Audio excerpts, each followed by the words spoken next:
Welcome to Moonbase 2.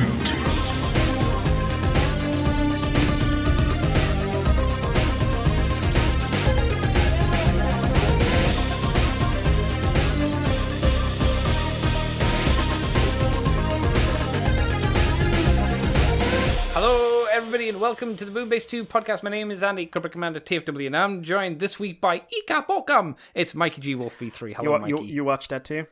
Ika Bokam. I saw the stream. I didn't see the stream. I haven't been watching. I don't watch many of the streams just because I get really annoyed. I'm just like, what are you saying?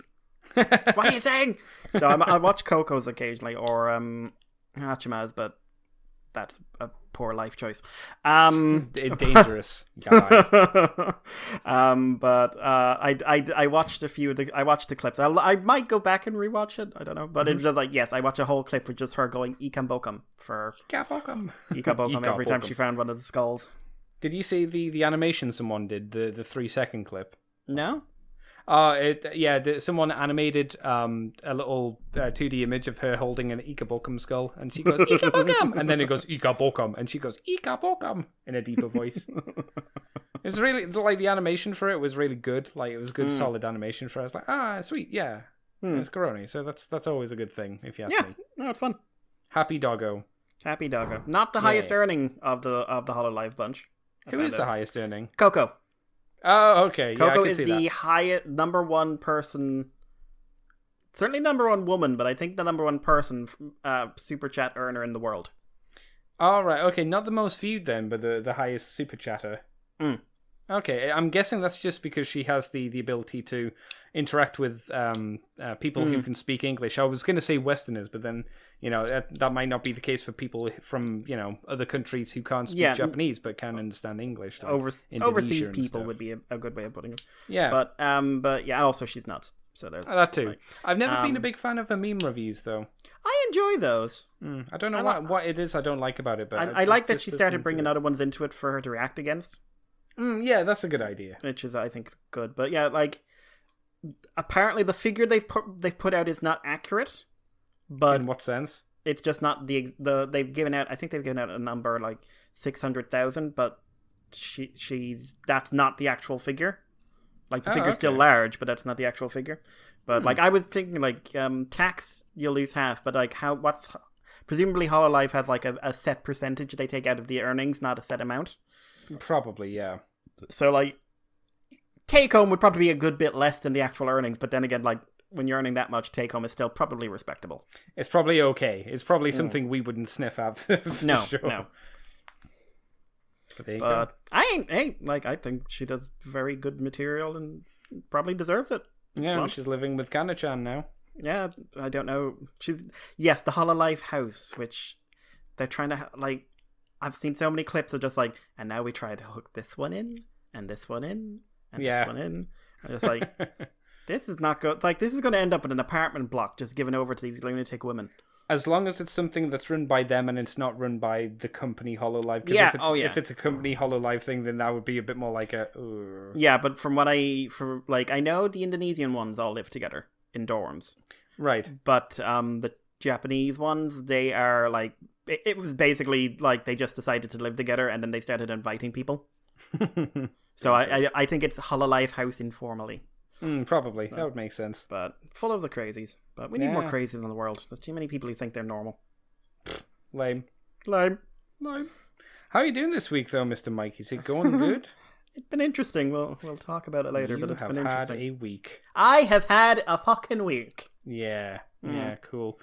Shall we get on to Transformers news though? Because we have more sinful leaks to talk about this week, Mikey. Wow, culture shock this week. I will say again something to talk about later on because I think it's really interesting. But same, yeah. But yeah, we're all criminal now, kids.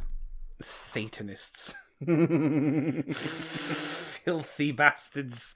So let's kick off this filthy bastard show. We're going to kick off with some third-party stuff, as is the want and need for us to do. Shockwave Labs are doing the SL-83 upgrade kit for the Generation Select Rotor Storm, and they're basically giving him his giant engine turbine thingamabobs that he had for his original toy. I'd argue not in the right colors, but these are 2 new engines/blasters compatible with the Fall of Cybertron blast effects, so that's nice. Also 4 leg fillers, because that is the trend of these kind of toys, and it's good to have the thigh gap fillers. Thigh gap fillers are not the color of the legs, though. They're in black. I was going to say I don't like those. That's a poor color choice. Yeah, I'm not sure. For me, the thigh gap fillers should be there to color. Hide. Yeah. Disguise, not attract, and those look odd to me. We've seen it happen before, though. It's not the first time it's happened. No, it's always a weird choice, though. I don't understand the motivation behind using the, like you say, the wrong color effectively for it. It's very odd. I don't like it, Mikey. I don't like it at all. It aggravates my groin. Not your groin. Yes. But yeah, we see some places where you can peg the gun and some of the effects parts, so you can have the engine kind of whoosh kind of effect coming out if you want them to be whooshy, or you can have them as blaster kind of effects. They do look like the originals, apart from, like I say, not in the right color, because they in the original they were kind of the grayish blue that his thighs were on the original toy. These have just gone for a solid grey, so they stand out a little bit more. But they carry over the idea of what what they were going for a little bit better. What do you think of them, Mikey? What do you think of this set as an upgrade set, I suppose? They're fairly neat. I think if you're into your G1 Rotor Storms, this is a good thing to have. That's kind of it, really. I'm not, these kind of like things are not really my bag, baby. So it's just are there not thigh fillers that you want for Shockwave? Shockwave's perfect. Does he not? He must have some gaps in him somewhere. Don't care. Like, his imperfections make him perfect. Wow, simping for Shockwave, Jesus. Goddamn straight. Remember to hit the donation button, boys. I would donate the hell to that man. Ooh, woo. Yeah. Like, I'd sell you. Yeah, that doesn't take much, though. It's like saying I'd sell air. I'd sell anything. Yeah, okay, yeah. I was actually thinking of that, like, should I get a Shockwave? And then I looked for how easy he was to get, and sadly enough, he's easy to buy from Japan. And I was like, oh man, what a bummer. Yeah. What a bummer. Oh well. I always depended on the kindness of strangers. And then if it's not that, it's like silly, extortionate prices. Yes, because people are ridiculous. And like I said, as much as I love this thing, had I bought it for the original price, that would have been insane. That's the issue, yeah. I don't think I saw him myself go on sales, but I could be wrong. I mean, I wasn't like looking in the toy stores that much at that point, but I don't know how often like Smith's actually does toy sales. Not often enough in my experience, but in fact, since it's the only one on the market now. Smith's toy sales are hilarious. In what sense? Just like, we've knocked off €1. Oh, good. Hurrah. And now you've bumped it up another 2. Well, it's about damn time. So, anything else on the Rotostormer? No, I'm good. All right, do you want to tell us about some New Age stuff? Yeah, New Age have revealed the first color renders of H27W and H28, which is Conquest and Octavian. So Conquest is a white prime. White and blue prime, obviously. You can guess where this is going. And Octavian is the armor to make him into Ultra Magnus. I'm not 100% behind doing these as separate. No. I've never, for me, like, if something is key to the concept, and if you're doing the concept this way, it does not communicate well to me when you're sending them in bits like this. Yeah, agreed. The renders, like, we've seen the Optimus before, it's just a white Optimus. The armor, very G1. It's going to be 13.3 centimeters tall. Turns into a fairly G1 cab. Overall, I mean, if you're after a legend scale Ultra Magnus, I think this might be a good one to go down, because I hear good things about the New Age Optimus Prime figure. Oh, really? Okay. So, I mean, I've never liked White Prime. Does anyone like White Prime? I think people accept White Prime because it's, Yeah, but people do buy it. Ultra Magnus. People do buy it when it's there. Even if it doesn't have the Ultra Magnus stuff. I mean, yeah, remember Classics? They bought that.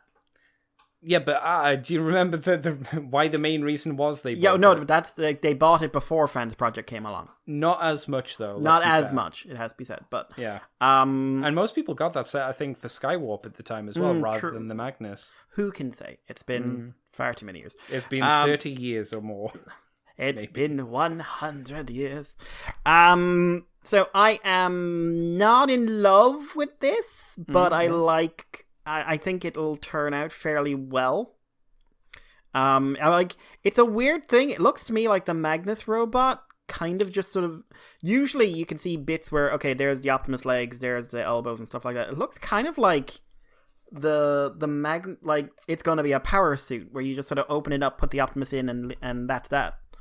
You know what's weird? The detail on the Prime's thighs vanishes in the combined Magnus form as well. I don't think you actually... I think it's like you fold the Magnus armor around Optimus. Yeah. So I think you can buy Octavian and have a transforming Ultra Magnus figure without ever having to deal with the White Prime, but you won't have an alt mode.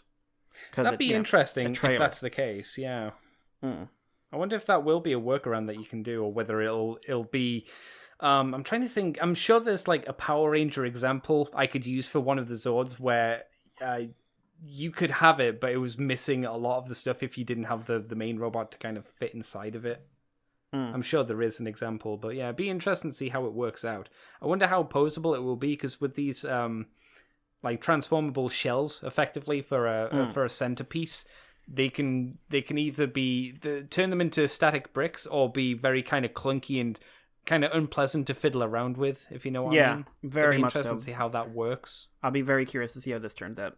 Yeah, the arms will be fine. The arms, they're their own thing. It's just like the legs I would be concerned about myself.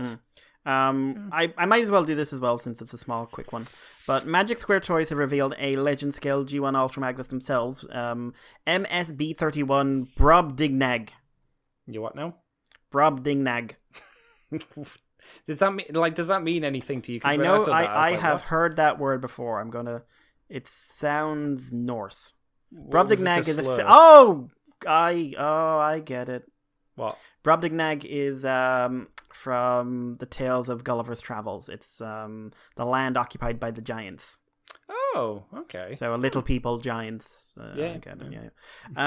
It's a terrible name, I do. But yeah, we just have CGI renders of it, and I'm not loving it. You talk about clunky. This looks very clunky.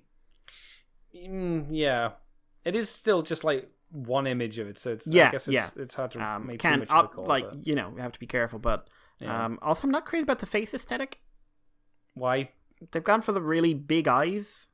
Yeah, I think it makes him look sad, which I like, because Ultra Magnus should be sad, because he failed. Ultra Magnus, you are pain. Yeah, like if you think about it, in Season 3, Ultra Magnus was the guy who's meant to kind of help Rodimus kind of get over his insecurities. How well did that ever work out? Well, Rodimus was always like, oh, Optimus is back, take it, take it, take it! I can be Hot Rod again and have fun, yay! Every opportunity I will take to not lead these idiots. Please, Scourge, take the Matrix. Oh no, you're melting? Didn't melt me. That's a thing from Transformers lore I miss. Like, if someone who isn't the leader holds the Matrix, they start melting. We need that back. Jesus. But yeah, so Brobdingnag. What a name. Yep. Take us on, Andy. Sure. We have a big, thick boy movie set. If you haven't been collecting the Studio Series Devastator and you're like, oh, maybe I'll put my little pinky into that waters, why not just wait a little bit longer, and then even longer after that, so you can get it on sale perhaps, as the Studio Series Devastator box set is lined up and is listed, and we have some product details here. No official images as of yet, only the previous stock image, which is just what I assume either the back of the box or the front of the box is going to be. And the listed price indicates that it's going to be about $500 US. I don't know personally if that's going to... It might start off as similar-ish prices, maybe a small saving. I'm not sure. But the release date is, I'm going to use theoretically because it's 2020 and that's just how we do. Theoretically, is going to be sometime in November for America. Fuck you, UK. We'll get on to more of that later. But there's no concrete information if the figures have anything new, like extra decos or any differences at all. There might be, there might not be. It's all up to speculation. So, the product features a toy series, and the series is the studio series. This is important information. From Transformers Revenge of the Fallen, which obviously includes 2 Leader class figures, 4 Voyager class figures, and 2 deluxe figures. I mean, yeah, that's about right. But that's when you actually read that, that's a lot. There's a lot in that box set. Yeah. Each figure combines from construction vehicle to robot and back. Comes in the gift set package, obviously. Product is brand new and in mint condition. Well, you'd hope so. And then it lists, you've got Overload, Scavenger, Long Haul, Rampage, Scrapper, Mixmaster, Scrap Metal, and High Tower. And it says array of weapons and accessories. I assume that means just the accessories that they originally came with, more so than anything special. But again, that might not be the case. So, Mikey, I know you've been gagging for some giant wrecking balls in your mouth. So does this big thick boy box set tempt you for 500 Not really. schmackaroonies? Not really. Okay. I think it's nice if you've missed it all out to get them. I could look up how much it would all cost individually, but I'm not going to because I'm lazy. One would hope it's cheaper to get this box set. Otherwise, why do it? Deluxes for... let's actually have a look. Like, deluxes for Studio Series are what, 20, 25? In American monies, yeah, I think so, Yeah. something like that. So yeah. 50. Voyagers are more the 35-40 route. Okay. So we'll say 40. So we'll say 50, 1, 2, 3, 4, 160, and then leaders are 60, so 120, 280, 330. Now, I might have gotten some of those prices wrong, but they're saying it also includes extra stuff like weapons. I guess, yeah. But I'm bit curious to see how, if, like, again, maybe I'm getting the prices wrong, and please correct me if I am, guys. But yeah, I'm a bit curious to see how they pack in an extra 150 or so worth of stuff. Unless we've got some of the details mixed up there, of course. Exactly, like I'm saying. So, Who knows? Who knows? Who cares? I'll take this next one as well because it's another gift set, I suppose, a box set. Generation Select Next Figure Teaser. Takara's official Twitter page apparently dropped a teaser image of the upcoming Generation Select figure with a silhouette. The kaiju on the teaser reads "Wild Beast Warriors are back," and includes a silhouette of what was the Dinobots combined form Volcanicus. called? Volcanicus, thank you. I couldn't remember what it was called. Which the people are speculating, which indicates the potential for a team, at the very least, characters with Beast alt modes. It's Volcanicus. It's the Dinobots. They can retool them, but it would be very hard to retool them into anything else. Yeah, they're not going to be anything like dramatically different. They're not going to be like Beast Wars guys. Yeah, I mean they might be. Could be Beast Wars dinosaurs of some sort. I suppose. I would be fucking impressed if they could retool these into like vehicles. Yeah. Oh god. You probably could. With Japan, they have been known to do some crazy stuff. That is the thing here. This is specifically the Takara side of things, which means this is probably going to be more interesting than a Hasbro Generation Select. They have been reined in, so they can't go... It seems like they're still on a leash to a point. Yeah, but they did make the Piranacon combiners. They did make true. the Seacons. So. I mean, the speculation that you and I think most people have said is like, hey, it would be fairly simple for them to do Dino King. Yeah, I'm a little doubtful on that just because the teaser image doesn't have red eyes. And now, assuming any kind of accuracy, if I remember right, Dino King has red eyes. I think, because his helmet was blue, so then, his face... Dino King Transformers. Let's double check. And he was a Decepticon as well, so... Yeah, red eyes. Now, I think it would be really smart to do Dino King, but Another thing people have been saying, like G2 Combiner. I'd rather not. It would be visually interesting. You can't say It would be. Yeah, but to justify to me another go at Volcanicus, who was not the best.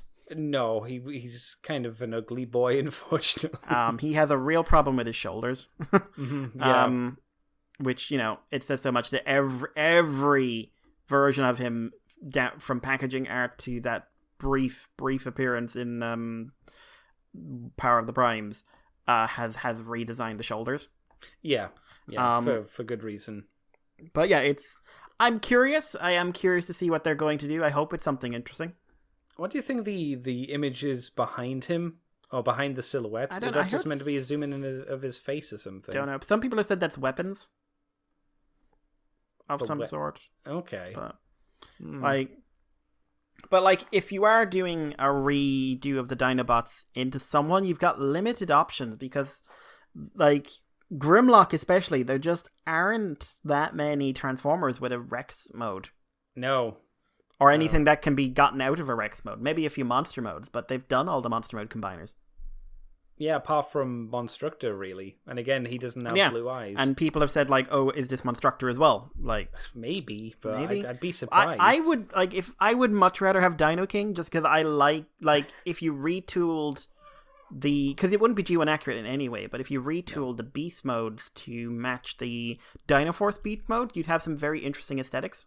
Yeah, and maybe you could tweak up some of the body parts and stuff just to help it out. I would agree there. I personally like Monstructor more because, Skal was my very first Transformer, and he's very 90s in his color scheme as well, which I enjoy. But I find it unlikely. It's going to be interesting to see what they do. Who knows when we'll see. But yeah, the Generations Japanese side of things can be a bit more interesting. Neither of us still have the Seacons, which because either version. Money. The important thing is, what will the comic be for it as well? Oh yeah, there's that. Because Sakamoto, it's unlikely. He's a stupid thing, but would be fun. Not Dino King, Leo Zach. It won't be that. I was going to say Leo Zach. I would have many questions about that. Yeah, the only thing that I could think they would do for Leo Kaiser would be, instead of basing them off their vehicle modes, base them off the Breastmaster animals. Maybe. Which would be very odd. It wouldn't really make any sense, but I guess you could do that potentially. Strange. Very odd. But yeah, there you go. Mikey, do you want to take us on to next bit of news? Yes. Selects continues to have, the American side of Selects continues to have its weekly reveal. And we have 4 new figures announced. First off, we have a re-release, which is Red Wing. He is getting a re-release under the Generation Selects banner for $30. This is the Siege design, so it's not an update for the Earthrise series. It's a re-release of the figure they already did. So if you were desperately waiting for Red Wing, everyone's favorite Seeker, then this is your opportunity. Just a quick check. This is you see, this is a re-release, right? So this is the second time he's basically getting a reprint. Yeah. So even though we're very snarky about it, it seems like he's done well enough to justify getting another release. Or they didn't sell enough the first time, and this is actually leftover stock. Oh, that could be a thing, potentially, I suppose. Never thought of that, did you? Who knows? Who cares? But the next one is we have a 2-pack Generation Selects Spin-Out and Cordon for $40. So this is the Sunstreaker mold, I believe. Yeah. Yes. Repainted in one case slightly remolded into Cordon and Spin-Out, which are the original Diaclone color for the Sunstreaker toy. So Cordon's been given a police bar, and he's primarily white, and Spin-Out is red. If you're into your Diaclone color schemes and stuff like that, I would say this is probably pretty interesting to you. I'm not entirely sure about doing these as a 2-pack. Maybe one or the other might have been better, in my opinion. But I think they look fairly decent, and I do know that color scheme sells.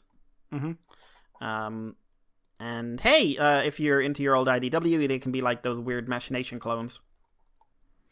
Yeah. I think somebody put up a picture and said that it was a reason why they'd be interested in it. I kind of looked at it myself and went, oh, it's just the Diaclone colors and it's just Sunstreaker. I guess the white ones, I think, a bit nicer.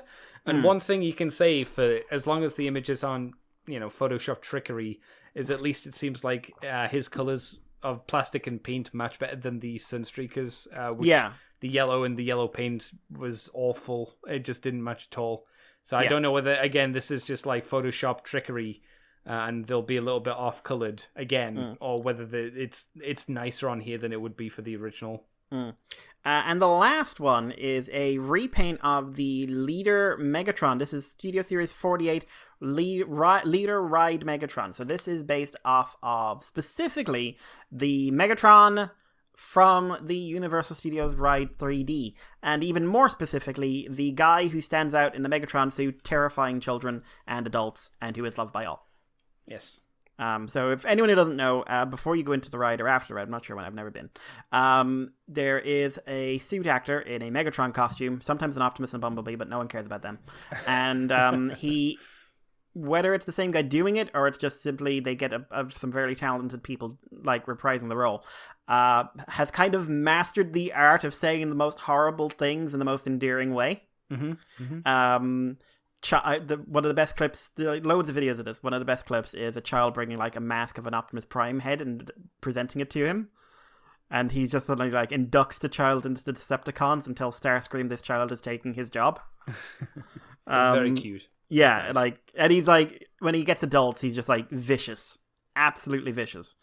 Baby was crying and he tells the baby to shut up or he'll give her something to cry about.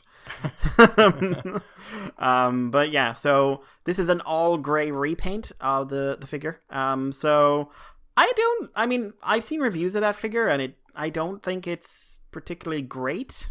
It's very gappy and the transformation doesn't look phenomenal. I think the thing that really sold it for me was the original paint job, of all things. This is basically him in more traditional, non-rusty colors. So I don't think it looks as good. Yeah, it's not as interesting visually. It's just a standard like grey movie Megatron. Yeah, I like what it represents. Sure. But I wouldn't buy it. No. Because, again, this is going to be exclusive to Universal Studios, I think. So good luck getting it if you're not going on the day. Mm-hmm. Is it and that won't ever go on sale either. Oh no, that'll just get more expensive. Is it actually? No. It is available online, so it will be available online. Interesting. But yeah. Yeah. I mean, what? So with the current approach of all these select figures, what's your take on this lot? I kind of dumped them all into the I'm incredibly not interested in them kind of pile. Diaclone versions, kind of standard colors for Sunstreaker, Redwing, who we shot on regularly for I think good reasons, and a unrusted Megatron. To me, all this kind of just ends up as a bit of a shrug. I know for some people, seeing the Sunstreakers will be an important thing for them. But it's not a big deal for me. It's not anything that I'm connected to personally, so I kind of brushed them aside. Would you agree with that, or are you on a different mindset? I think that's fair. That's pretty fair, to be honest. I don't think any of them are particularly exciting, but we'll wait and see. Like, some good things may come of it, some may not. Andy, take us on. Yeah, we got some artwork from back in the day from young Aaron Archer, and these images or stills came via his Instagram. Excuse me. And these were concept designs from Armada, Energon, and Cybertron era. They were, let's have a quick look. That's the company. Yeah, it's just kind of a collection of drawings, pretty much, of toys and characters from the show. Or what would be the toy line, I suppose, at that point. Yeah, and definitely one character who was not in the show, but I'm assuming I know who that is. Which one? The very last one. Oh, hold on. Let me go to the bottom. Oh yeah, no, that'd be Cryotech, wouldn't it? Yeah, that's what I'm thinking. Yeah. I would imagine so. Yeah, Quite we've a got stylized Cryotech. version. We've got Smokescreen, Vector Prime, a stylized Megatron who has like a pointy head. Yeah, like a bit more like Demon Beetle. Yeah, I'm guessing maybe that was a concept for what Galvatron would look like from being absorbed by Unicron and then pooped out like this. I assumed it was like it was an early design for Megatron, but you might be right. Yeah, it could be either, I suppose. We have a close-up. Is that Starscream's face? Yeah, that's Starscream. Yeah. We've got super pouty lips. We've got Cyclonus and his little Minicon buddy. Then we've got another design of Megatron from Armada. We have Mirage. Yeah, Dreadwing. It says Dreadwing, but Mirage. I think Mirage was his Japanese name, wasn't it? No, it was it was a repaint. Oh yeah, this was Mirage's powered up form. That got released as a separate figure. That's right. Yeah, because Mirage was technically a powered up form for Tidal Wave. That's right, and then this was the repainted version because repaints. And we have what's his name? Snowcat. Snowcat, yeah. Yeah, I got it right. Blur. Yeah. It's been a long time since I've armaded. Thrust. We've got the most important one of all, Thunder Blast Chromia. Yep. Looking quite different from how she ended up. Yeah, well, this was before the Japanese designed her. Elita 1, G1 style for some reason. Looking weirdly IDW. Yeah, Cyclonus G1 style. Red Alert Armada, Vector Prime again. It looks like the same image actually. Oh god, Scavenger. Yeah, without cape. Demolisher from Armada. What was his name? Shocticon. Yes, Shocticon from Energon. He's a really good toy still. And that's it. You can find more on Archer Monster or at Archer Monster on Instagram apparently. Oh, is that Archer Monster? Archer Monster underscore creative. Yeah. Yeah, I thought so. It's because it's a hyperlink. It's just got a big line underneath it, so it didn't help. But yeah, it's interesting to see these kind of early design sketches or ideas for them. I kind of liked it. Yeah. No, I thought it was interesting. I like that Cryotech a lot. Yeah. It's one of the few that aren't colored, unfortunately. But but it's it nice. makes him like the really like. I like the fact he took the Transmetal design and kind of made it better, in my opinion. Because I've never been crazy about the head. I've never been crazy about that head design. No, it's an interesting head design for a It's not my favorite. And this, like, I love like the sort of almost the bone spur that's curving down, and I would have loved if they'd given Cryotech a new head like that. Yeah, same. Because like they would have colored it blue, and it would have looked like ice, and it would have given him his own character, or at least visual design. And like what was that Megatron head from the Transmetal 2 head going for dragon-wise? Because I don't think I've ever seen a dragon head look like that. It's very Western styled, but it's got like tusk coming out of his nostrils. Yeah, like I have occasionally seen stuff like that before in dragon art, but in general, it was trying to be like very, very. I think the fact it's supposed to be semi-organic played into design. They wanted to make it look a bit techie. And I think that didn't quite work out for the head. No. I like the Transmetal Megatron a lot, and obviously I love the third-party toys they've done for him. I think they're all aces. But it was one of those designs where I would have liked another pass, shall we say? Yeah. I was always partial to Transmetal 1 Megatron myself more so. Yeah. I think Tiger Hawk is the better Transmetal 2 design. Not necessarily the better toy, but the better design. Are we talking about out of all of the Transmetal 2s? Of just those the leaders? Two. Oh, of those two. Because there aren't that many Transmetal 2s. Like, there's Dinobot and Cheetor. And then there's Up for the Show guys. And then it's like, you're into the non-show guys. Oh, yeah! She's got one as well. I forgot she's got one. And Primal. He's not Transmetal 2. And he doesn't look like a Transmetal 2 either. He doesn't, but, I mean, that's how they classed him. Yeah.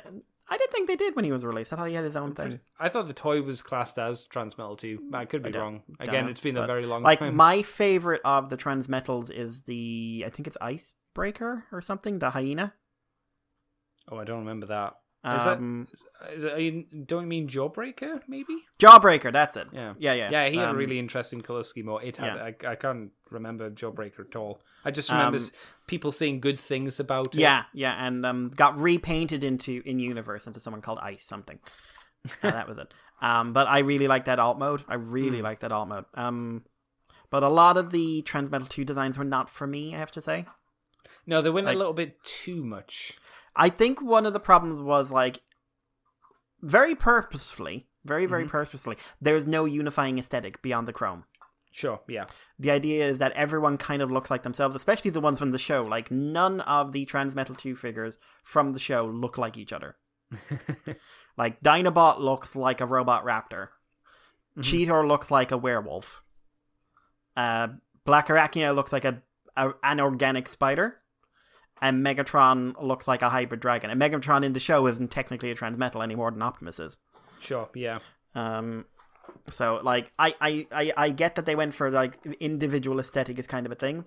And asymmetry is a thing. But I don't think the show designs were the best ones. No, I would agree with that. But and I suppose definitely didn't have the best toys. It's a good segue, though, because we've got some new reveals or leaks to talk about. We have illegal toys. Oh my god, again. 2008 calls again. Oh no. We will talk about that in a minute. So we have reveals or leaked reviews from a guy, Tauntaun Reviews on YouTube of three War for Cybertron figures. He's also done a review of Rat Trap, I believe. Yeah, I want to say that Tauntaun's done reveals in the past as well, apart from this stuff, the Kingdom stuff. For anyone who doesn't know, back in day, before Moonbase 2, before the madness started, the YouTube reviewing community was dominated by what we call the stolen Chinese toys, which were toys that were stolen from factories and sold at exorbitant prices online, which people rushed to buy so they could be the first one to review it and get all that shiny YouTube money. Really before YouTube was very well monetized. You'd probably make more money now if we had the same sort of volume. No, you wouldn't. You wouldn't? You would. No, the Apocalypse murdered. True. But I think 3 Apocalypse absolutely killed making money on YouTube. Yeah, so it's all Patreon and Super Chats and stuff now, I suppose. Pretty much, yeah. So, yeah, I'm surprised you don't have like a lot of live streaming reviews nowadays then. So this was kind of an interesting culture thing, where like people would be rushing for prototypes, or they'd be rushing for figures like that wouldn't be released for 6 months. Animated was hilarious because obviously Animated didn't get a toy line until the middle of the second season. Oh yeah, people were gagging for that shit as well. And people bought like the toys at such high prices. Yeah, season 1 figures as well, which were not good. Some of them were decent. Like Prowl, I think, was an excellent toy. Prowl was good, yes. Prowl, and I think the Optimuses were generally good, but the Megatron, I remember the Megatron at the Starscream, especially, they were bad. They were bad toys, and people paid so much for them. None of the reviews were negative. No, because they paid so much for them. Like, the Leader Megatron is very good, but poor old Starscream never got a good toy. No. And he got repainted, of course, quite a few times, but he still never got a good toy. No. We never did get Slipstream out of that line. No, oddly enough, yeah. But it was an interesting culture, and it was a culture that both brought people together and had them at each other's throats. And it's where names like Sean Long and Optibotimus came from. Yeah. Because it was just hilarious because like you'd have these different channels like I'm buying it first. No, I'm buying it first. I've got the first review. And there was viciousness. It was great. I loved it. That has largely died away. But as far as we know. And I think it's fair to say part of the reason we're getting these now is COVID, where I suspect that if it wasn't for COVID, Kingdom probably would have been announced by now. It is speculation, but I don't think it's unfounded. So we're seeing the leaked toys that would have leaked anyway, but they were probably due for announcement a bit earlier. But yeah, so I want to talk about people's reaction to these in a bit, but I do want to talk about the toys first because Andy, I give a shit about Transformer toys again. Oh my god, me too. So the generalist, like Warpat, is probably the most boring. Yeah. He doesn't. We can give him some credit though. Yeah, no, I think he looked good, and I think he's. I wouldn't say he looks like he's going to surpass the generations, in my opinion, but No. I think he's very competently put together. I would say, like, if you wanted a G1 Warpath, this is obviously the one to go for. But like, it's fucking telling. Have you seen the image of him in tank mode next to Impactor? Yeah. Wow, one looks good, one looks like Impactor. Yeah, or Impactor. And I'll give it to it as well at a deluxe scale. It's not an H tank Megatron, which has been a fucking bane for at least me and Mikey. Yeah, like the H tank, it's great, but no. No, the H tank is not great. The H tank is kind of. I was trying to be kind there. It's because I'm kind of tired of the H tank for the most part, and it's good to see that Warpath is not that. I think I'm, again, like you, I've never really cared that much for Warpath in general. Yeah. So to have another Warpath is just like I think he seems like a decent representation of a character I just find kind of boring, apart from he goes Wowie and Kasplat. Wow! Actually, the best Warpath was Kasplat animated. and Wapowie is someone else. Who is that? Wowie, Kasplat, Kapow. Oh, that's Croc. Yeah. I'm thinking of Croc but, from the PlayStation game. Yeah, but animated Warpath was the best one because he was like this hard-bitten veteran who hated draft dodgers and still said all that crap. Yeah. Just like, spark, crushed, draft dodger, bang, pow. He never got a toy either because he was season 3. Yeah, and there were so many designs that should have gotten toys. But for the Beast figures, it's kind of going to become clear that the aesthetic is G1-ish, Beast War-ish, TV-ish robot modes. Not necessarily 100%, especially in Cheetor, but surprisingly, semi-realistic alt modes. Yeah, leaning heavily into the alt mode aesthetic, which is interesting. So Cheetor, his robot mode is not identical, and there's something that looked like it's based a bit off the Universe figure. Like the head doesn't fold down, there's no fake head. It just sort of sticks out there a bit. But it's generally sticking, like they got it next to the Masterpiece, so it's like the general aesthetic is the same. Yeah, you can see that they're trying to emulate the robot mode as best they can. But you can only do so much at the scale that they're doing it. I think better paint or more paint apps would help, certainly. Yeah. But again, it's a deluxe figure, so... I don't particularly care for how the legs transform either. No. They end up being a bit too chunky, but the cheetah mode is surprisingly solid. Yeah, it's bizarre to see that is... It's weird to see that that's the way that they wanted to lean heavier rather than go for a robot aesthetic. They're like, okay, we're going to make the cheetah look like a cheetah. I don't know how I feel about that. Maybe in some ways it's better, I guess. I don't know. I don't know. It's weird. It's a weird thing. I think I'll have to see more of these figures before I decide if it's a good or a bad thing. Like, it works for Rat Trap. Definitely. I think it works for Cheetah as well, at least for an animal mode. Yeah, it's just like, I don't feel Rat Trap's robot mode suffers. I think Cheetah's robot mode does a little bit. Yeah. Partly because cheetahs are nonsense animals that shouldn't even exist in real life, let alone then turn into like a humanoid robot. But cheetahs don't make sense. If you learn anything about cheetahs, they are the most bizarre things. They're basically what would happen if a cat went on a diet and became a dog. And got really big. Not that big. Quite small, actually. I've worked cheetahs in a zoo. Cheetahs versus a house cat. Yeah, but very okay. Here's the deep dark secret, Andy. House cats are the anomaly. Most cats are not as small as a house cat, even the wild cats.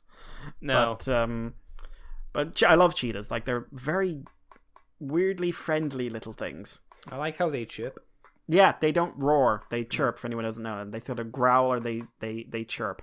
They still purr though, which is interesting. Yes, all cats or felines seem to purr. Large cats can't purr. Oh, they can't. Oh, no. That's it. Like, how large does a cat need to be before it can't officially purr? Anything in the Panthera group, so jaguars, Really? leopards, tigers, and lions. Is that just not in their the vocal range that they can do or something? Like No. the throats can't produce it. They can. They rumble basically. That's how they, like a jet taking off. yeah, basically. Like but they can't do a proper purr. Interesting. Huh. But yeah, it's also technically snow leopards aren't leopards. No, that's right. Yeah, they're actually more closely related to tigers than anything else. But yeah, and also cheetahs are really social, and they'll stay in the same group their whole lives. Nice. You like not so much the females, but if brothers are born together, they will die together. Cool. And they'll be there their whole life. They're fascinating. I love cheetahs, but they're just weird animals. Nature did something very right. Like it's nature based. It's like they super engineered it for one job and one job only, and made it kind of shit at a lot of other stuff. Like, could you fight to hold your kill? Nope. Master I can't of do one, Jack of nothing. Yeah. But kind of the standout victor for me is Black Arachnia. Oh hell yeah, definitely. Like they've got her next to the Masterpiece, and I still think the Masterpiece is a great figure. Really like it, really do want it one day for maybe on a sale if someone has a secondhand one. But if you want, like, the robot mode, bar having a little bit of a backpack, is pretty dead on to the original design. I'd say so, yeah. Apparently it also comes with a mutant head. Yeah, they've got an image of it in here. I'm not sure how I feel about the ability to kind of switch it over. Because Transformers don't have a face switching gimmick for their kind of regular toys. But I like an extra option. But do you not think it's weird that Rat Trap doesn't have it and Cheeto doesn't have it? I mean, yeah, but I don't mind. I think the problem is I think it's a good looking head. Sure, I just think it's a strange choice, and I would also exactly know why. I could tell you why. Oh, because this will probably be retooled into tarantulas. But it doesn't make sense why Black Arachnia has her own face. I was going to say, I say that, but that's not the tarantula's head. It's more like a ninja. Maybe Yeah, they're going to redo her into, like, what's her name? Nightbird. Yeah, Nightbird. Oh, that'd be weird. Yeah, that is more of a Nightbird head. I was actually thinking... Or a Shredder. She looks like the Shredder. Somebody mentioned that, like, they'll just retool her into Tarantulas. I don't think they'll retool her.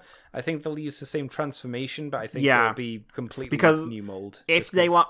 One, the body will be very different. Yeah, that's the thing, yeah. And also the alt mode, if they're going for this kind of accuracy, will have to be different. Yeah, so I do think it will transform the same for the most part. It will just be, everything will be different on the figure, just to get that different look. Which I'm fine with, because that's what they do kind of all the time anyway. So yeah, it looks really posable, and very. I really like I just like the fact that it's still got the crazy spider leg arms, because that's something I always liked about Black Arachnia. The hands are the actual spider legs. Spider legs, behold my arm. And then we have the alt mode, which is a pretty decent stylized version of a Black Widow, in all honesty. And can stand up on its many legs. Mm-hmm. How? But there's a really clever thing, like the shoulders become the pedipalps on the front. Yeah, it's really trying clever to emulate them at least. Yeah, I mean, it's not as clever as making her boobs the pedipalps. I think that's just engineering, the best engineering ever done in a Transformers toy. But I really like this. I think this is a nice take, and it's so nice not to feel the need to punch a toy. But no, I like it. It still does have issues trying to fold up so much into a spider bottom. I mean, yes, and also the fact that she has boob ears. Yeah. Like she looks like she's wearing a bra on her head, which is hilarious to me. But I'm surprisingly digging it. I will definitely try to pick her up. Yeah, same. Yeah. Cheetor, maybe. Her and Rat Trap are kind of so far the ones I'm most interested in. I'm only really interested in getting the Black Arachnia myself, just because, like, Rat Trap's fine, but I don't feel that need. No. I kind of do with Black Arachnia. I like that she has her classic gun as well, which we don't have too many good images of the gun, actually. No. But it seems like it's good enough done. The main thing will be how good will the build quality be on her? Will it be Siege or will it be Earthrise? Because Earthrise seems to be just better overall for its quality control. So hopefully it'll be more Earthrise. Yeah. But no. Honestly, I'm pretty. Like I said, it's just new engineering, new toys, new designs, and people are going to say, well, they are trying to make him look like the show models, and I'm going to say, like, yes, but they haven't tried to do that for the last 6 years. Yeah. Or however long it's been. I'm exaggerating for effect, but you know what I mean. It's been a long time since we've done any Beast Wars figures, to be fair. And The last ones were bad. The last ones were troubling. Like Rat Trap was probably the best one. Yeah. Oh, yeah, yeah. Rhinox was thinking. okay. I was thinking back to Universe. To be honest, I forgot that they did the better ones. Rhinox and Waspinator were okay, but Rhinox was a bit.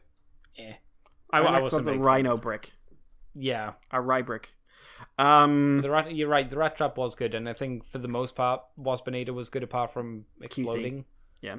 But no, I'm digging these. Honestly, I'm really digging these. I hope the backpack can collapse a little bit more because it seems to stick out quite a bit when you turn the figure round. I hope you can fold it up a bit better. It would be nice, but again, given the aesthetic and given what they're trying to do, I very much accept that physics are the enemy. Sure, of course. Which is something I think a few more like joints or pins in there could have helped just crunch it up a little bit more, which would have been nice. But again, it's a deluxe size figure, so it's a deluxe size animal form spider.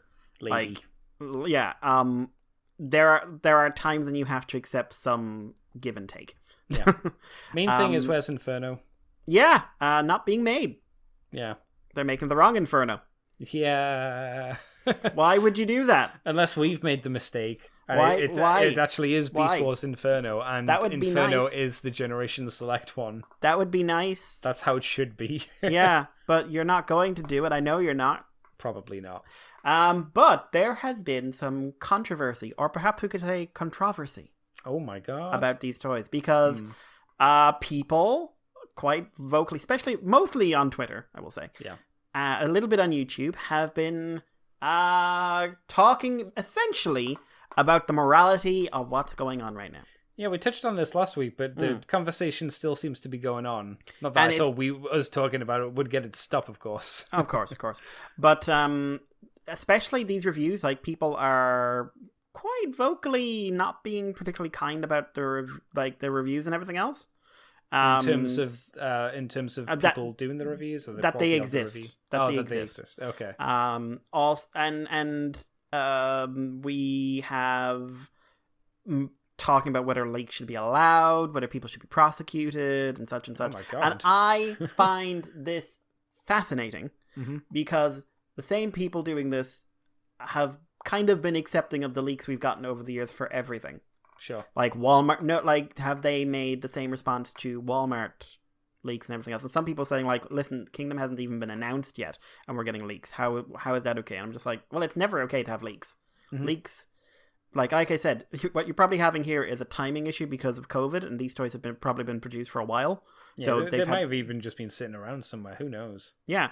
But to pretend that leaks were ever inverted commas okay is a bit self-delusional in my opinion, because leaks have always been based around the fact that someone broke the law. Yep. Like third party plays with the law. Leaks are just breaking the law, or breaking their contract. I think it depends what you mean by for third parties playing around with the law. KO rips off the law. Third party plays with the law. Like the letter of the law, not the spirit, kind of thing. They dance with the devil in the pale moonlight. Yeah, but they dance. They do dance. KO just stands there like saying, "Give me your money!" KO shoots Bruce Wayne's parents and regrets it 20 years later. Sometimes KO goes up to a designer of Takara and starts saying, "Hey, our ones are doing better than yours.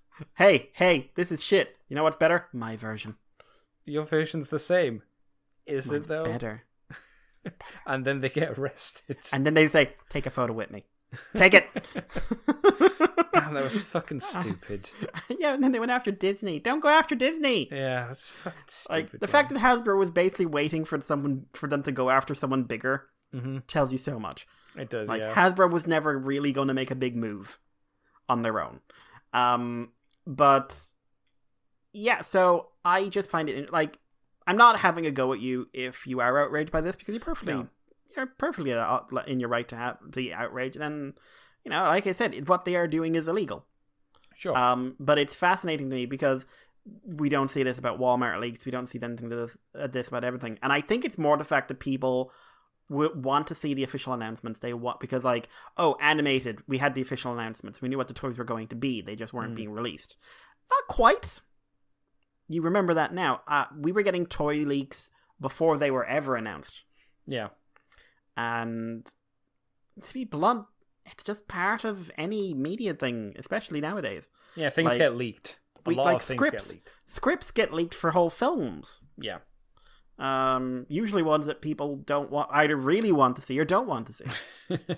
Like, there's two extremes. I'm not outraged and I'm not upset by it, or I'm not anything by it. It's a nothing event to me. But I just find the psychology behind it very interesting. Not necessarily positive, because I have to consider the motivations of what's causing it, and that's the interesting part to me. But I don't know. It's just like we turn a blind eye to what we're comfortable with or what suits our perspective, and we loudly shout about what doesn't. Sure. It's an interesting thing for me. Like, I'm not having a go at anyone. And like I said, genuinely, if you are upset by the leaks or anything, be upset about the leaks. Like, there is no legal way for me to defend those leaks, because they are. Like, this guy is reviewing stolen toys. He's got so many, I guarantee you he's putting them on eBay for stupid prices at some point. Yeah, I mean, I wouldn't be shocked if that was the case. We don't obviously we don't know that for sure, but no. You know, it's a fair guess. To be blunt, why do you need so many cheaters, sir? Yeah. Well, the Tauntaun reviews, I don't think he has multiple ones. No, well, no, he does. Like, he's got he? at least, yeah, he's got multiples. Okay. I didn't see that. And like, maybe I haven't watched any of the actual videos, so I wouldn't. I've it just could seen also screenshots. Like, maybe he's working with someone who's got a big batch of them, and he's like, I'll review a couple for X amount. To be fair, if you're smart, you don't want to be the actual person who takes them from the factory doing the videos. No, and don't announce it on Twitter or anything like that. So that's what's your take on it? I'm not really too fussed. We can't say we're completely impartial, because we do benefit from these leaks, because then we actually have something to talk about on the show. Because without the leaks, we'd have barely any news again. So you can say we do have some very minor stakes in it. I just like to see the new figures, to be honest. It is wrong, like you say, but leaks are leaks. Leaks have existed for a very long time at this point, and that's why I'm not too fussed by them.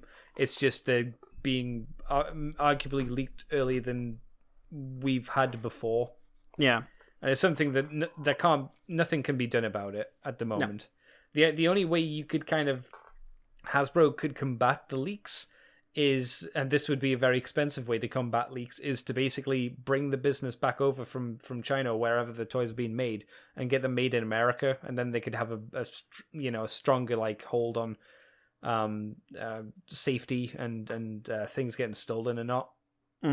I think that would be the only way you could really kind of crack down heavily on it themselves and ensure that this stuff happens probably less. I imagine it's harder when it's the production takes place in another company. As a country, not company. That's stupid. No. Shall I move on, Mikey? Or do you want to take the next bit as well? I'll do this because it's quick. Sure. Another rumor / leak / I forgot these were a thing, where someone takes a picture and then draws on it to try and act more mysterious. Ooh, no one cares, dude. So, Marco Madri's reviews on Instagram and Facebook has leaked what might be a Kingdom Arc.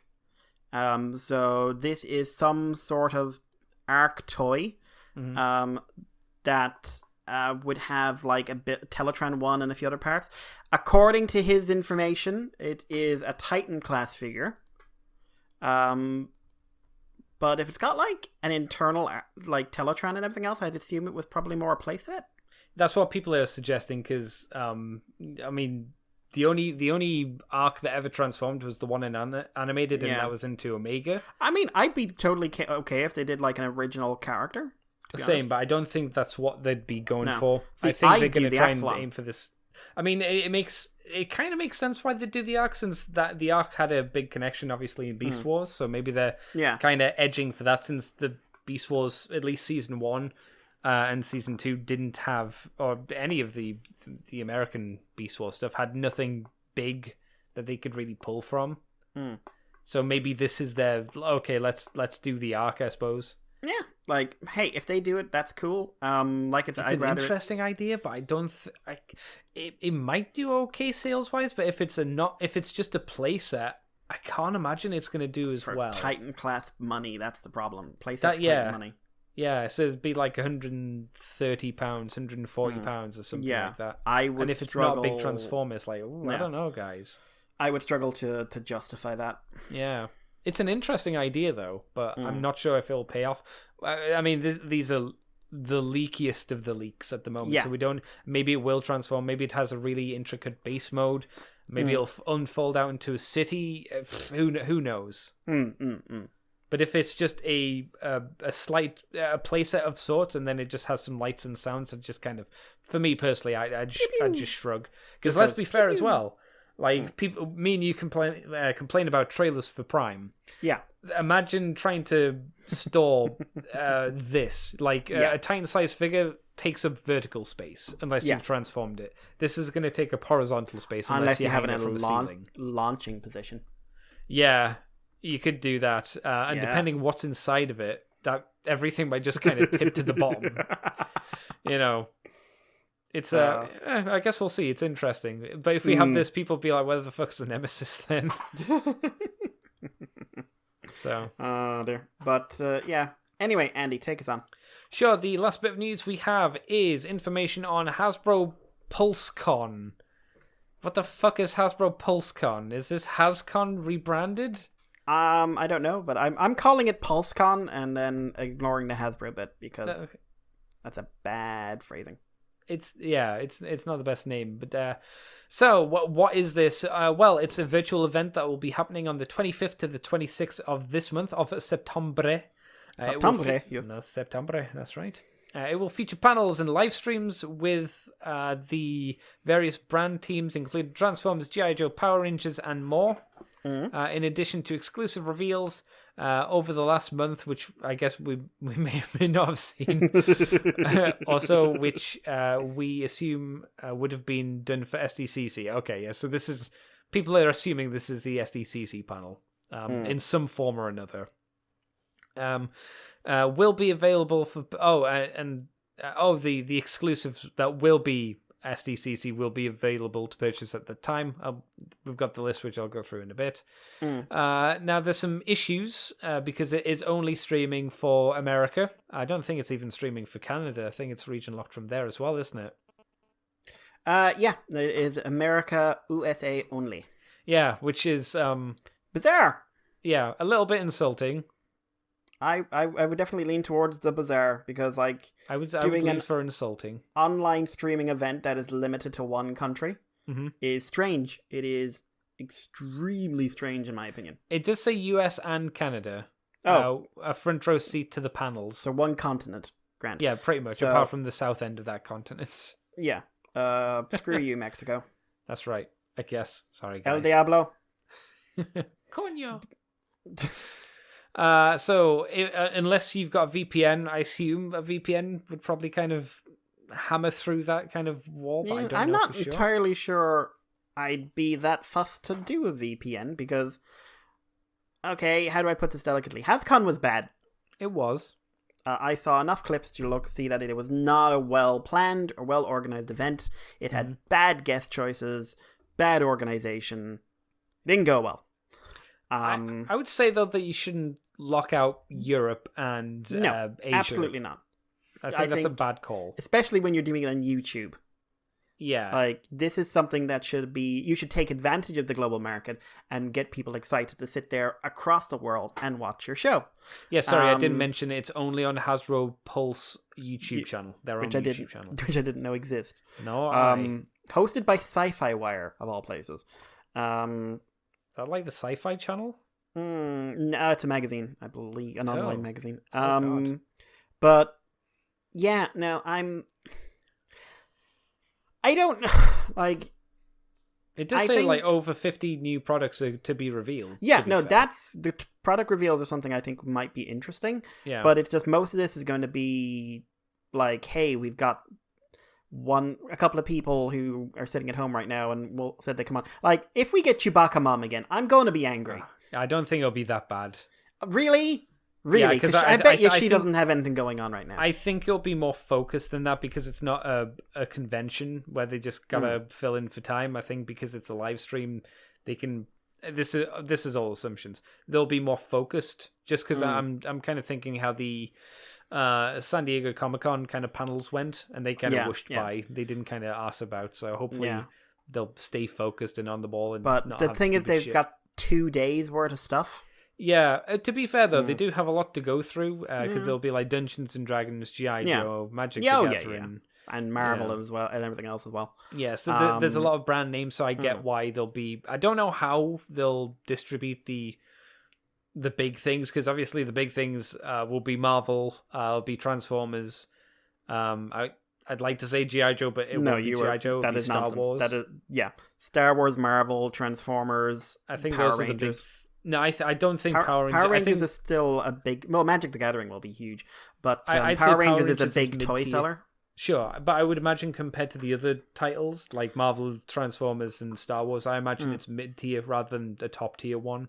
So I don't know how they'll kind of spread the big ones out around the small ones, or just front-load the small ones that no one really cares about, or people care less about. It won't have as big of a market, but I guess we'll see when the 25th comes around. Neither me nor Mikey will watch it live, but we'll talk about the stories because they'll be put on the websites anyway, so I don't need to see it live. If you're interested to know what the exclusives are for the Pulsecon event, which some people already have, I noticed. These are ones that we've kind of talked about before, at least on the Transformer side of things, but I'll go through all of them. Not that I know what all of them are. So Ghostbusters-wise, we have the Plasma series, Tully's Terrible Nightmare. I'm Googling it now. Okay, well, you do that. Because I didn't know there was a Ghostbusters collection series, to be completely honest. It is Tully from Ghostbusters versus one of the dogs. Who's Tully? The guy played by the guy with glasses. Oh, Rickman. Oh, right. Rickman. Yeah. Okay. I'm on board. I know who you're talking Rick about. Moranis? Rick Moranis, yeah. Rickman. And a fairly not great looking dog. Okay. There's a reason I was glad Hasbro wasn't doing the Jurassic Park figures anymore. Yeah, I mean, whenever they get licensed stuff, the licensed stuff seems to go down.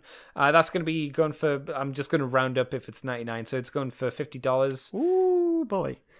We got G.I. Joe Classified Snake Eyes Supreme... Sorry, as Classified Series Snake Supreme Cobra Commander, not Snake Eyes, Snake Supreme. This is a repaint of Cobra Commander. He's got a cape, he's got a stick, he's got a gun, he's got a lot of gold in him, he's got pointy hands.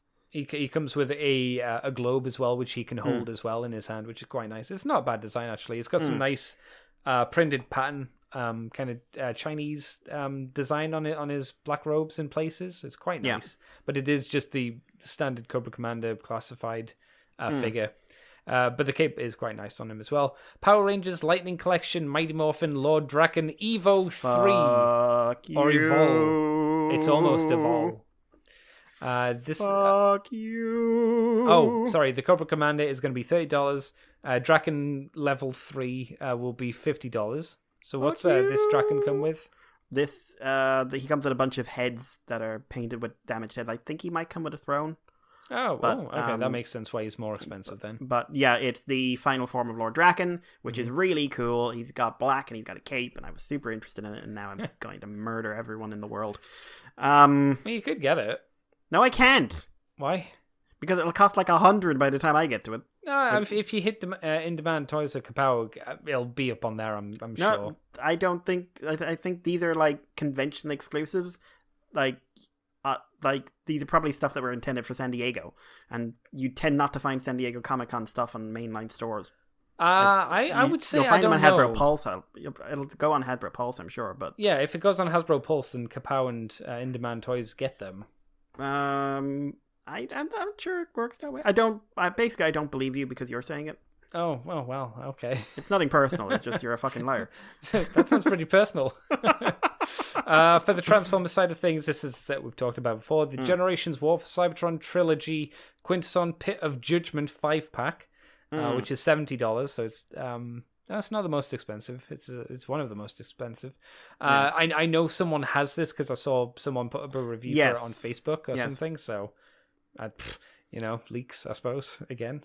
Marvel's Legends doing the 6-inch Hellfire Club collection. The lame people, if you ask me. I've never liked them. No, I'm looking at this. It's Emma Frost. Lame. I like Emma. I think they've really gone hard in her in the last few years, but I like Emma Frost. Two guys I recognize but don't know their names. Mm-hmm. But they come with Wolverine's mask and Magneto's helmet. Okay. Were they in the 90s cartoon? I know one of them was. Okay. And I don't know her name. It's the evil clone of Jean Grey, I think. And she comes with the head of someone else. Is it Jean White? No. Oh God. Because something Pryor. I want to say her name is Pryor. Oh, I think I know. That sounds Jean familiar. Because I remember she when Jean Grey was being tamed down, they just went make her the sexiest thing we can.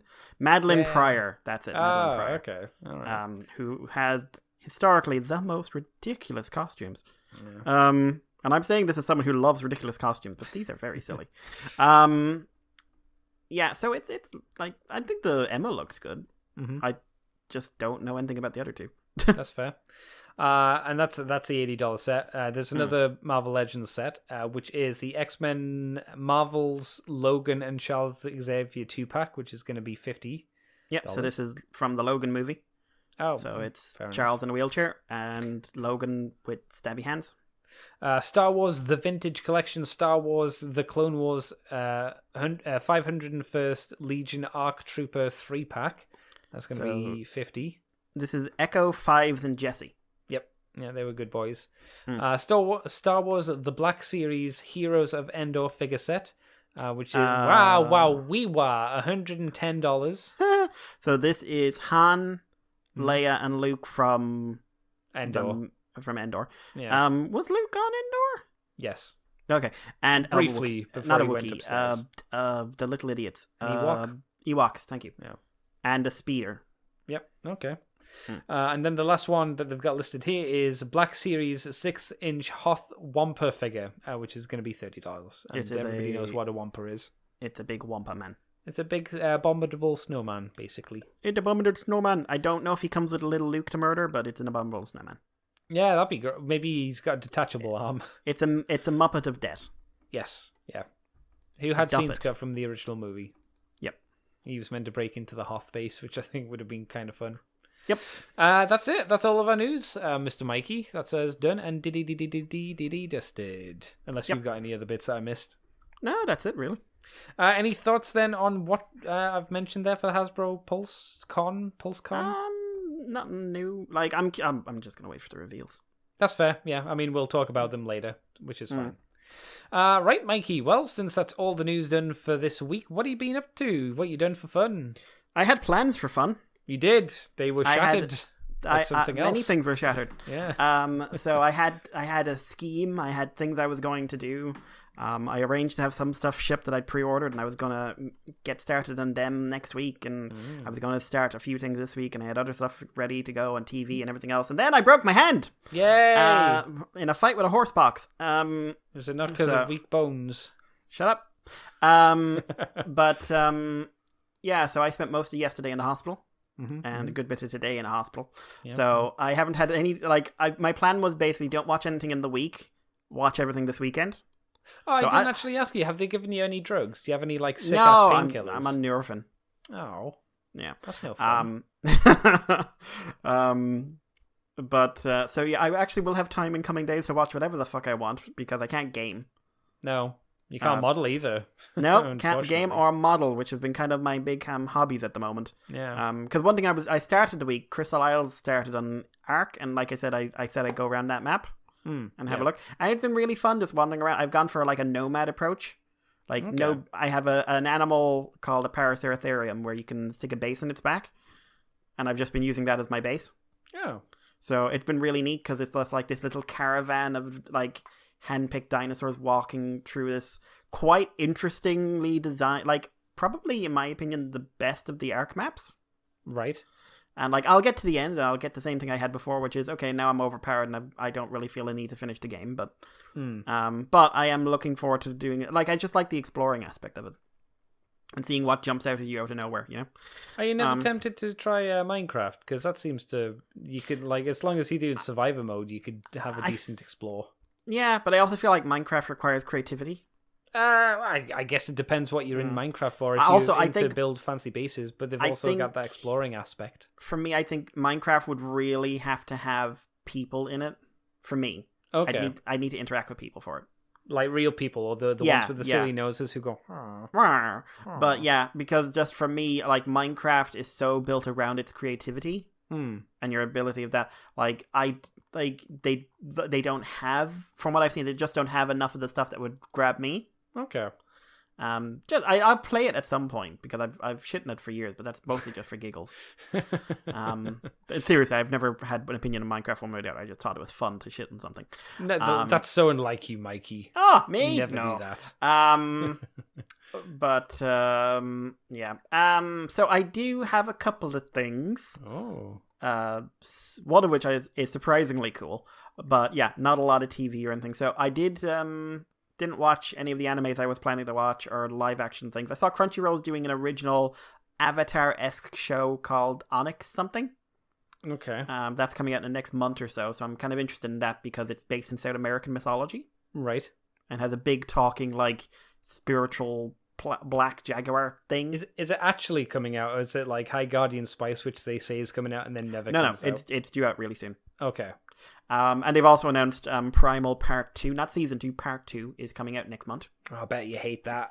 Yeah, I'm angry at so many people this week, by the way. Because I was watching because of this, obviously, what I think is the best animation of recent years is getting a Part 2, and I'm very excited, even though I've already seen one of the episodes, because they did April Fools. And they've confirmed the Season 2 for next year. So you will watch this, by the way, when it's over, because you said you'd watch it when it was all done.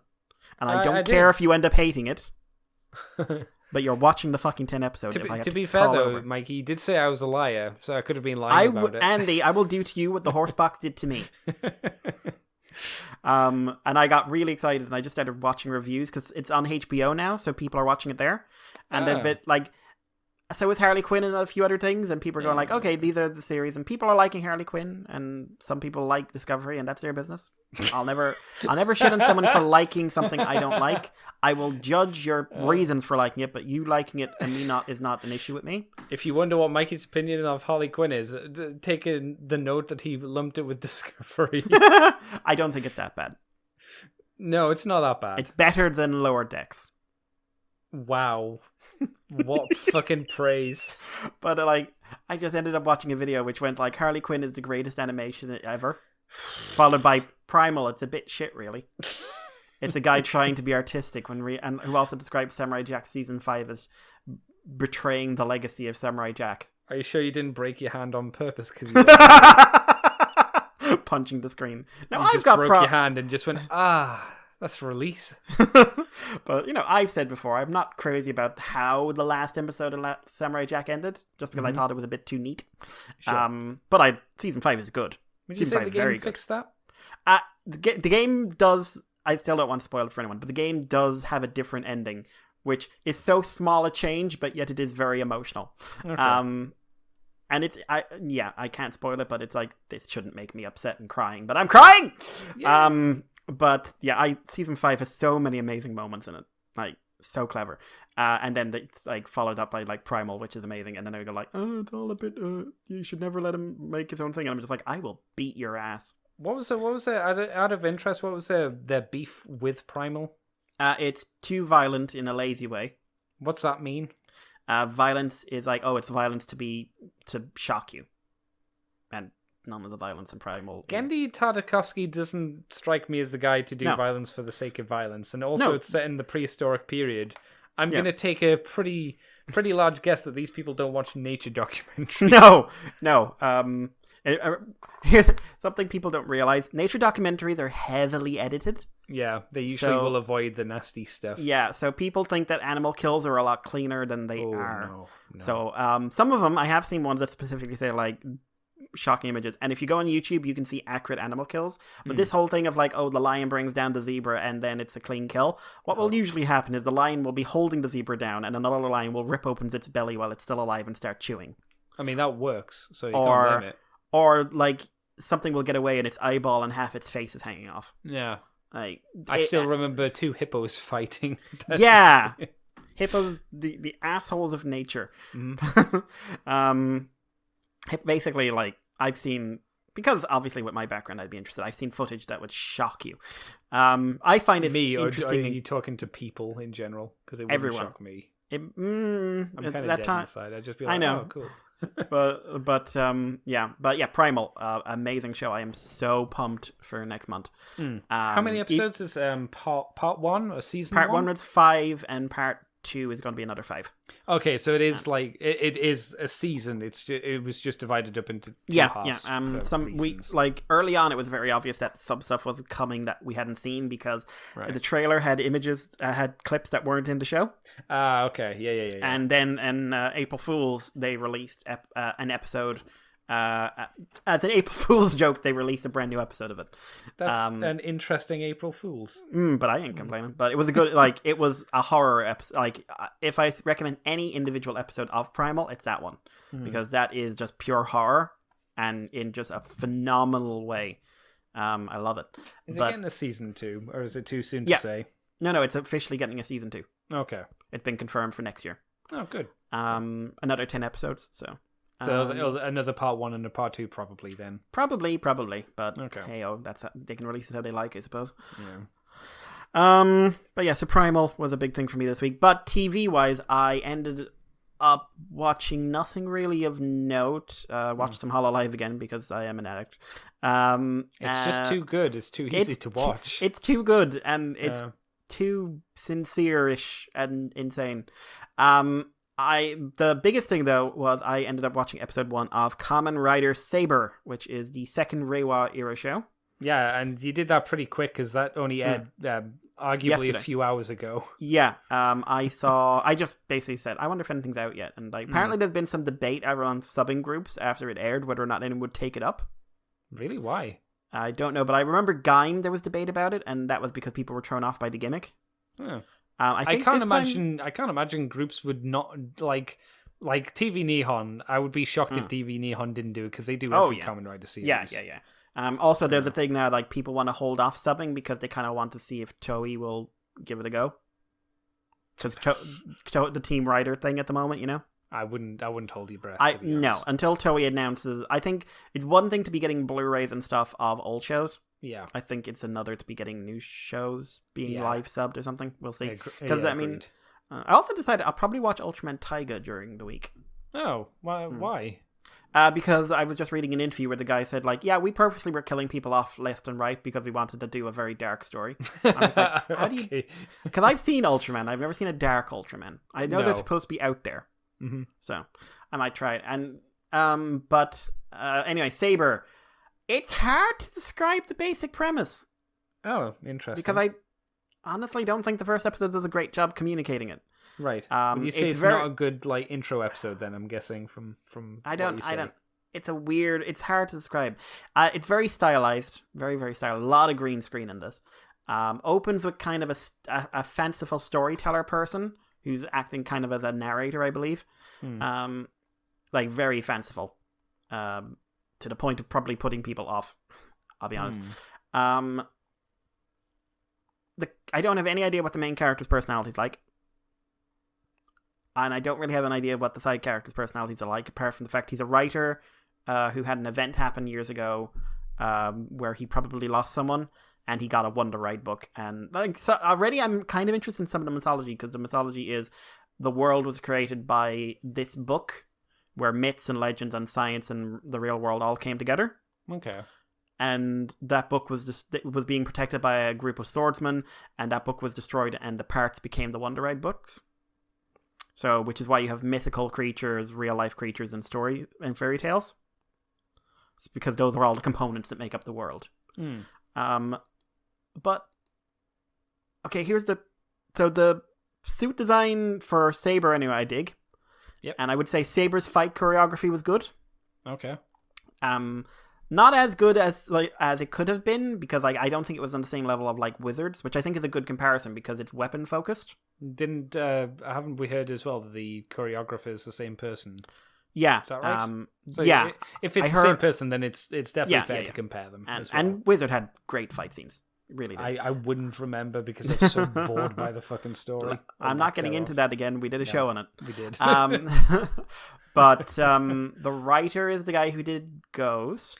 Which every time I see people talk about it, like before the show aired, it was like, it's done by the guy that did the Ghost, and I'm like, maybe it won't be bad this time though. Maybe he'll be all right. Maybe he won't die 5 times in the series. I don't know, but it like the story isn't a story. We don't really get any story. We get very, very basic character development. I just don't think there's a strong setup. And if anything, this feels like a Sentai. This really feels like this has a dancing credit scene. I was gonna say, do you mean in terms of tone? But this feels like a Sentai opening episode. Like throw everything at you and wait for the setup later on. Right. Because it is concerning to hear that. Like I was, and just, but I was you know, like, oh no. Again, do you know how Sentai has end credits and they're all the dance moves and everything else? Yes. So does this. Yeah, I saw the dancing. I wasn't quite sure what that was. I was so fucking disappointed that they weren't using the Man of War Change My World. Yeah, that's music. That's the opening. Is that actually the opening? Because I heard other music. Kamen Rider Saber is the ending theme song.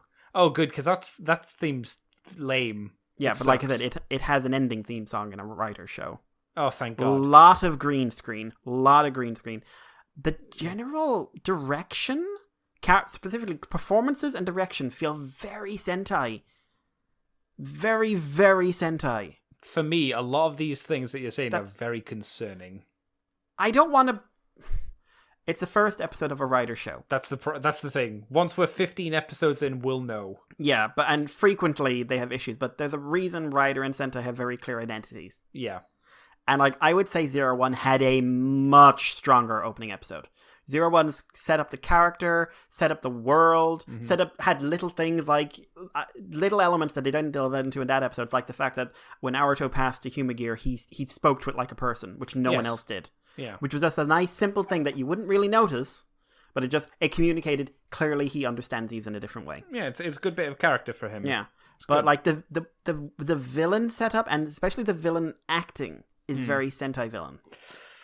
Because there's there's 3 dudes, aren't there? There's 3 dudes who have monster forms. We see the monster forms, but we don't see who they're assigned to. And there's Caliber. Which, like you say, that's very, very Power Rangers.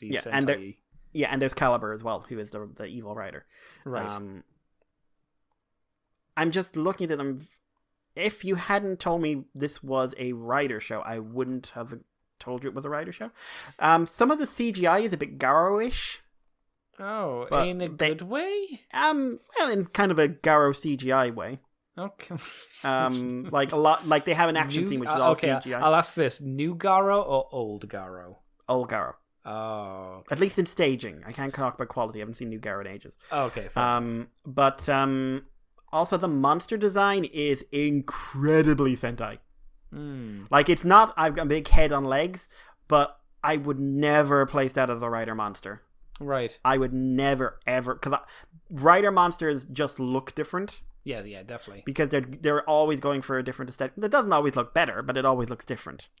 Like, because I don't like most of the build monsters that aren't, the main bad guys. No, the Smashers were always just kind of lame visually. Yeah, but and they didn't talk either. They had nothing to them. Yeah, they were useless, to be honest. I never liked them. Yeah. But this monster design, it's very Sentai, very, very Sentai. Like, that's the thing. I'm just looking at this. I feel like I'm watching a Sentai show with less characters in it. Yeah, but I suppose, like you say, we're still... we're the earliest we could possibly be in a series. I didn't come away loving it. I didn't come away hating it. Some people hate it. To the point where some people are saying, like, I love it, like it's a badge of honor. But, which I always hate.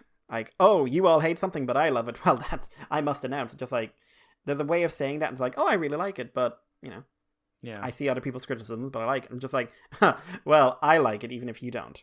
That kind of, like, grow up. You're an adult. We'll see about that. I I'm coming away very strange. I have very strange feelings about this. Yeah, it didn't give you a positive feeling leaving, which is not a good Weird. thing for an intro show if it's Yeah. leaving you a bit on Yeah, the wobbly side. I'm usually pretty open in the. It's just like I need to come away feeling like I watched a writer show. Yeah, and you're usually a lot kinder than I am, especially for intros. So I am concerned how I would feel going into it. I actually like. I know you usually hold out. I do, but I would be very curious for you to just watch this one episode and tell me what you thought, because I'm just very curious, because I don't know if this is just me. Right, I don't think it will be, but I'll do you a flavor. I'll do you a flavor. And do this the only other things is that I finished building the God Gundam. Before the broken hand. Before the broken hand. I really like him. It's a high grade. I think he looks great. Not my best paint job. The lower half is not as good as the top half. I'm very happy with the top half and just not happy with the you're talking paint job wise. Yeah. But overall, like, he's a really fun figure. A little limited in articulation in places. Yeah, he's still an older kit at this point. Yeah, but... which is it's just noteworthy for the character. Yeah. You know, because like the neck especially is a little disappointing. And while he has a really good double jointed knee, he doesn't have the forward backwards motion to really get something nice and deep. Yeah. But like it looks really cool. I think the accessories are very appropriate, like with the different hand options. And I've had the display idea since I got into kits, of basically getting this and getting the denial and one of the burnings. Okay. And doing like the thing that should have been in the fucking show. Yeah, fucking tell me about it. I'm so pissed off that didn't. Why wasn't that in the show? Why did you have Doman Kashu? They didn't fucking know what they were doing in that season. They kept fucking things up. But they made Doman Kashu his trainer. Why wasn't there a fight with the God Gundam? Why wasn't there a thing of like, oh, you've come very far, and then like hyper mode? Because they just wanted to focus on the tournament aspect, which I was like, that's the least important thing because you've already done that. Focus on the really interesting thing. Why was the Denial Gundam in 2 episodes in the middle of the series? This is why I hate season 2 of Build Fighters. I don't hate it. I hate it because it drops the ball. I always said like I don't love the first season either, but my thing is like I really like the second half of the first season combined with the first half of the second season, and you've got a good season. I hate the second season because they just drop the ball. Yeah. There's so many good things that they could have done, and they set up and they go, yeah. And it annoys me. But yeah, no, I really enjoyed building him. And he looks like I like the God Gundam design a lot. Because it takes all the stuff I have problems with and makes it work by being nonsense and super robot. Because I'm not lying about the fact that I've never really liked the blue, white, red thing. Sure. As the fact that every single main suit aims for that on some level. But no, I like the God Gundam a lot. And I also got, and this is something I never expected to get, a crossover collection, My Little Pony, Transformers, My Little Prime. What's that one then? That is the My Little Pony repainted into Optimus Prime. Why? Why not? So I got this. This was sent over to us by Daryl of Transmissions. Sent it over to me. And I really, really, really, really like this. Oh, good. It's an amazingly well done paint job. Up to the Autobot stamp, like leaking like it's a tramp stamp, but oh god, really good really good shading, really good use of colors, really good face sculpt for what they're going for. Like there's a lot of personality in this thing. I just think like this is very, very well done. And I my mother saw it and she said like, "Oh, Heather would love that," and like Heather can get her own one. Like no, this is My Little Pony. That's My Little Pony. It's in the name. But genuinely, I think this is really cool. I really like it. Like you can use it as a Foon Psyche stand-in as well for the moment. Yep, I can indeed. Yeah. But no, like I'm really, really happy with it, and like it's just neat. It's just a neat, clever application of a concept, and genuinely, I would recommend it to other people if you can get it. I haven't opened it because I don't. I like the box a lot, and I want to be fair, you don't have to because it's not. It's not like a posable thing. No. I'm not Charles. Felty, stinking Charles. But yeah, I would. Genuinely, I would say if you have an opportunity to pick this up, I don't think you'll regret it myself. Okay. But I like it. I really like it. But yeah, that's me, really. What about you, Andy? Well, I uploaded many podcasts this week. I did one on Monday, Tuesday, Wednesday, and Thursday, I think, in total. Zombie Jesus. That's right. Yeah, to be fair, it wasn't a lot of editing. It was just making sure that the free shows got up because we couldn't put them up last week. So it was just sorting all that shit out. So hopefully we won't need to go through that debacle again this month. I guess we'll see. Debacle, you say? Debacle, I say, indeed. In terms of watching stuff, I got lazy and couldn't be bothered to put Psycho-Pass on my hard drive to take upstairs to watch in my bed. So I've been watching Next Gen. I started from season 3 and I've been working through some of the episodes. Hang on. You're not watching season 1 and 2? No, because there's too many episodes which are... What about Measure of Man? That is like one of the good ones. You've chose literally the best one from season 1 and 2. Yeah. There are lots of other ones. Do you remember, like, what is it, episode 5 or something, where Tasha Yar fights on the planet? And it's very you could, like, that's an episode you could go, I feel a little bit uncomfortable watching this one.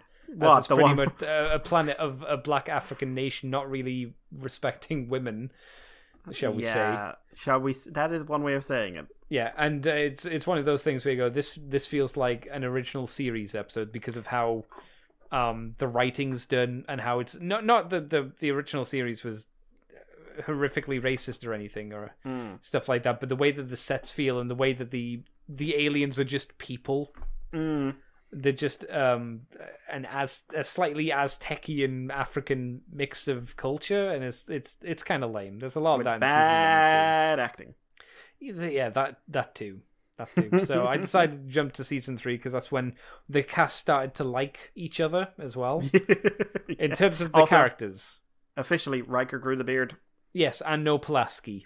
I'm sorry, I'm not a Dr. Pulaski fan. Oh, she's terrible. She is awful. She's also a complete bitch towards Data for no fucking reason. Yeah, I know, like, also the behind the scenes of why Pulaski came in is just gross. Yeah, just a tad. It's just gross. And yeah. I think everyone involved in that should be fucking ashamed of themselves for letting it go on as long as it did. Though I watched an episode, what was it called? I can't remember the name of the episode, but it was another example of, wow, Beverly Crusher makes some bad life choices and people she's sexually aroused by. There's many of those. There's many of those.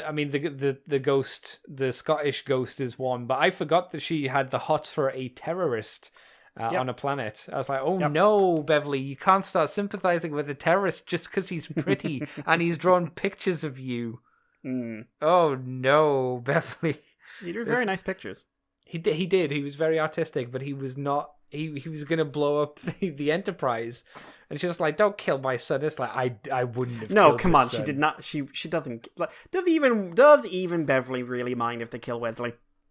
No, Picard doesn't mind if they kill Wesley. She actually does care. In an obligation kind of sense. In an obligation sense. In a I am your parent way. Yeah, the last one I watched last night was the one where Kern's introduced, and where Worf is discommendated from the Empire, so they do the crossed arms and turn their back on him. And I forgot about good old Fat Kempek, where the old woman comes in. And, you are still fat. Yeah, you're still fat, and he just looks so sad. I'm like, oh, he's good to see you again. You are still fat, Kempek. He's the leader of the High Council, and this lady just came in and said, "You're still fat, mate," and just left him. He's like, "Are you fucking bitch? What the fuck? Leader of the High Council, you just shit on me." And you've got Duras as well. I love the Duras. Yep. The dirty Duras. That was before Gowron, wasn't it? Yes. I can't remember what season Gowron comes in, but I think Kempek. I'm guessing Kempek dies, and then there's a vie for leadership, and then Gowron, Worf helps Gowron, and then Worf's reinstated until DS9 when he's kicked out of the Empire again. Because he does not forgive. Oh, forget. I love Gowron so much. It's great, yeah. I look forward to seeing Gul Dukat as well. Do you remember the season? Do you remember the introduction Cardassian designs? The first Cardassian is Mark Alamo. Yeah, and with the beard. The makeup's almost the same, but he's got these weird like sideburn beard, and they've got the terrible brown square armor, which looks hilarious. I was also going to say, I'm assuming they hadn't decided they were reptiles at the time, but they still have hair. Yeah, Yeah, So. I don't think they hadn't. It's kind of the Ferengi thing, but it wasn't as bad as the Ferengi because at least they got the look down for them. Like Armin Shimon, there's no one who like Armin Shimon played an early Ferengi, and he literally is ashamed of it because he loves the Ferengi. Yeah, which like makes sense. he loves who the Ferengi are. He loves the idea their culture is much deeper than they said, and he was just like that early Ferengi appearance. I contributed to a stereotyping of someone I love. Another reason why I don't want to watch season 1 and 2.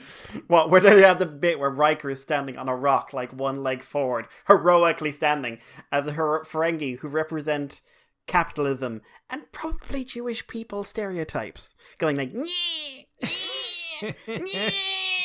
And they're like little goblin things going like, yeah. And they've got they'll never rise to our. They may one day rise, but they're not on our level. And it's just like, please, Riker, spread your legs a little less. Yeah, because the idea, obviously, for those not aware, was the Ferengi were going to be the next big threat. They were going to be the next Romulans or Klingons. Yep, it's like, because Roddenberry had gone rather extreme in some of his politics, and was basically communicating that into the show, which unfortunately killed the show. Yes, it didn't help it, that's for sure. And there are many, many stories from writers and creators and everything else saying, like, they were told, no one can be upset, no one can be anything, everyone's perfect, now go write drama. Mm-hmm. Yeah. That my favorite one for that is when a child's mother dies. And because Roddenberry said no one gets upset about death in the future, the child is just like, your mother has died. Okay, my mummy has died. Thank you, sir. I really appreciate you telling me this. Except at the end, the writers managed to slip in one thing, which was just like, Wesley, your father died. How did you feel about it? Yeah, that was the season 3 episode or so. Yeah, I felt shit. It was really bad, but I had to pretend I felt good. Yeah, like it's just like, oh, but my mummy died, and it's perfectly all right. I never liked her anyway. Hello, Space Ghost Mummy. Yeah, that was not a great episode to watch. I was watching it being like, I remember thinking this was kind of lame, and still is kind of lame. It does have the good bits with Wesley, and oddly enough, it's one of the good Wesley episodes. Yeah, but he's like fighting the fucking flood. Yeah. But, no. Yeah, so I'm enjoying going through Next Gen again. Other things I watched this week was I tried out that Uzaki-chan wa Asobi. I've actually read the manga for that years ago. Oh, did you? Okay. It was all right. It wasn't anything particularly great, but it seemed kind of charming enough. That's how I would describe the anime. It's light fluff. It's no Aho Girl, unfortunately. No, a few things there. No, I have a feeling they won't be doing any more Aho Girl, unfortunately. That's because there is no god. It's true. It's true. Which is weird. Actually, no, I know why, because it didn't actually sell that well. Yeah, pretty much. To be blunt, like the show didn't have that big a viewership. No. It's because it was short, quick episodes as well, which maybe didn't help. But no, Uzaki-chan's just simple kind of popcorn fun, I would say. Where Uzaki wants to hang out with her senpai. Senpai just wants to be left alone to play his video games, and its cute girl comes along and makes his life better, kind of thing, while also teasing him. Yeah. So it's like, it's perfectly fine. It's a fun little show.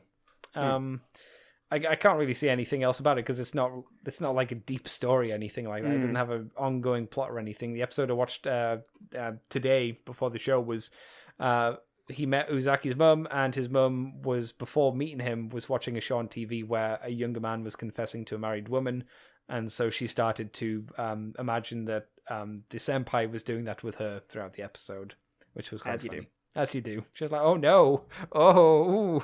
Ara. And it's just through misunderstandings and stuff. It's perfectly fun. And then, like you, I did some watching of... I watched Pikami, because I like Pikami. She can speak both language, English and Japanese. And I find her screaming wah and talking about fuck you when somebody takes her money in GTA quite fun. Yeah, I saw her playthrough of the Henry Stickmin collection. I haven't actually watched that. That was fun. Yeah, Pikami is an interesting one. They've been doing this thing on Miko's channel, where they're doing compilation stuff, and then after a few days they sub it in English. Oh, okay. So they've done one of her Minecraft thing, which was Miko burned things in Minecraft. Okay. Yeah, which is interesting. And there's an arc one, and there's Miko. One they haven't subject, which is Miko's Elite English, which is just perfectly fun to watch as is, really. Is she still off at the moment? She's still off. I think they're, like, I saw, like, there was a thing of free chat coming. Okay. But I know they basically, like, she went to a mandatory hospital thing. That's right, yeah. But so she's off, but they're clearly trying to keep attention on her. That's which good, means yeah. that they're not dropping her, because they're like going like, hey, just a reminder, she's still here and insane. It's not like the 5th gen girl who they've got rid of, which we talked about last week. Yeah, that was like, it's still like we say relatively nice things about it, and it seems like a relatively nice work environment, but the idol industry in Japan is fucking brutal. Yeah, it's still rough. And like, fuck up, and especially when you're in a public thing like that, and either they will let you go or you're going to be exposed to so much nonsense that you'll want to quit. Pretty much, which seems to be the case. But like I said, we talked about that last week, so that's fair enough. In terms of things that I got from Mr. PVT Spoon, because he offered it to me, I got Transformers Prime Shockwave.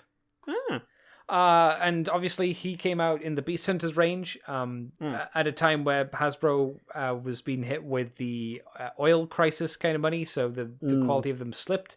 So yeah, Shockwave, although he looks good and he's a character I like, he does have issues being from the time period that he comes with, because he has like detents for his hips to click outwards, but there's only like 3 clicks. So it kind of limits the articulation, and he has no like ankle tilts, so you can click them out like 3 places, but then he can't really stand. So it's a bit of a weird choice. The plastic is obviously a bit wonky, and he has a lot of pointy bits. So those pointy bits are made of the material that gets not moldy, but it kind of develops a layer of something over the top of it. Same thing. It's an old problem. Problem. Like the Dino King Pretenders have it. Yeah, exactly. I think it's a chemical reaction over time. It'll be an oxidization or some nonsense, but you can. It's not like it stains. You just wipe it off easily enough.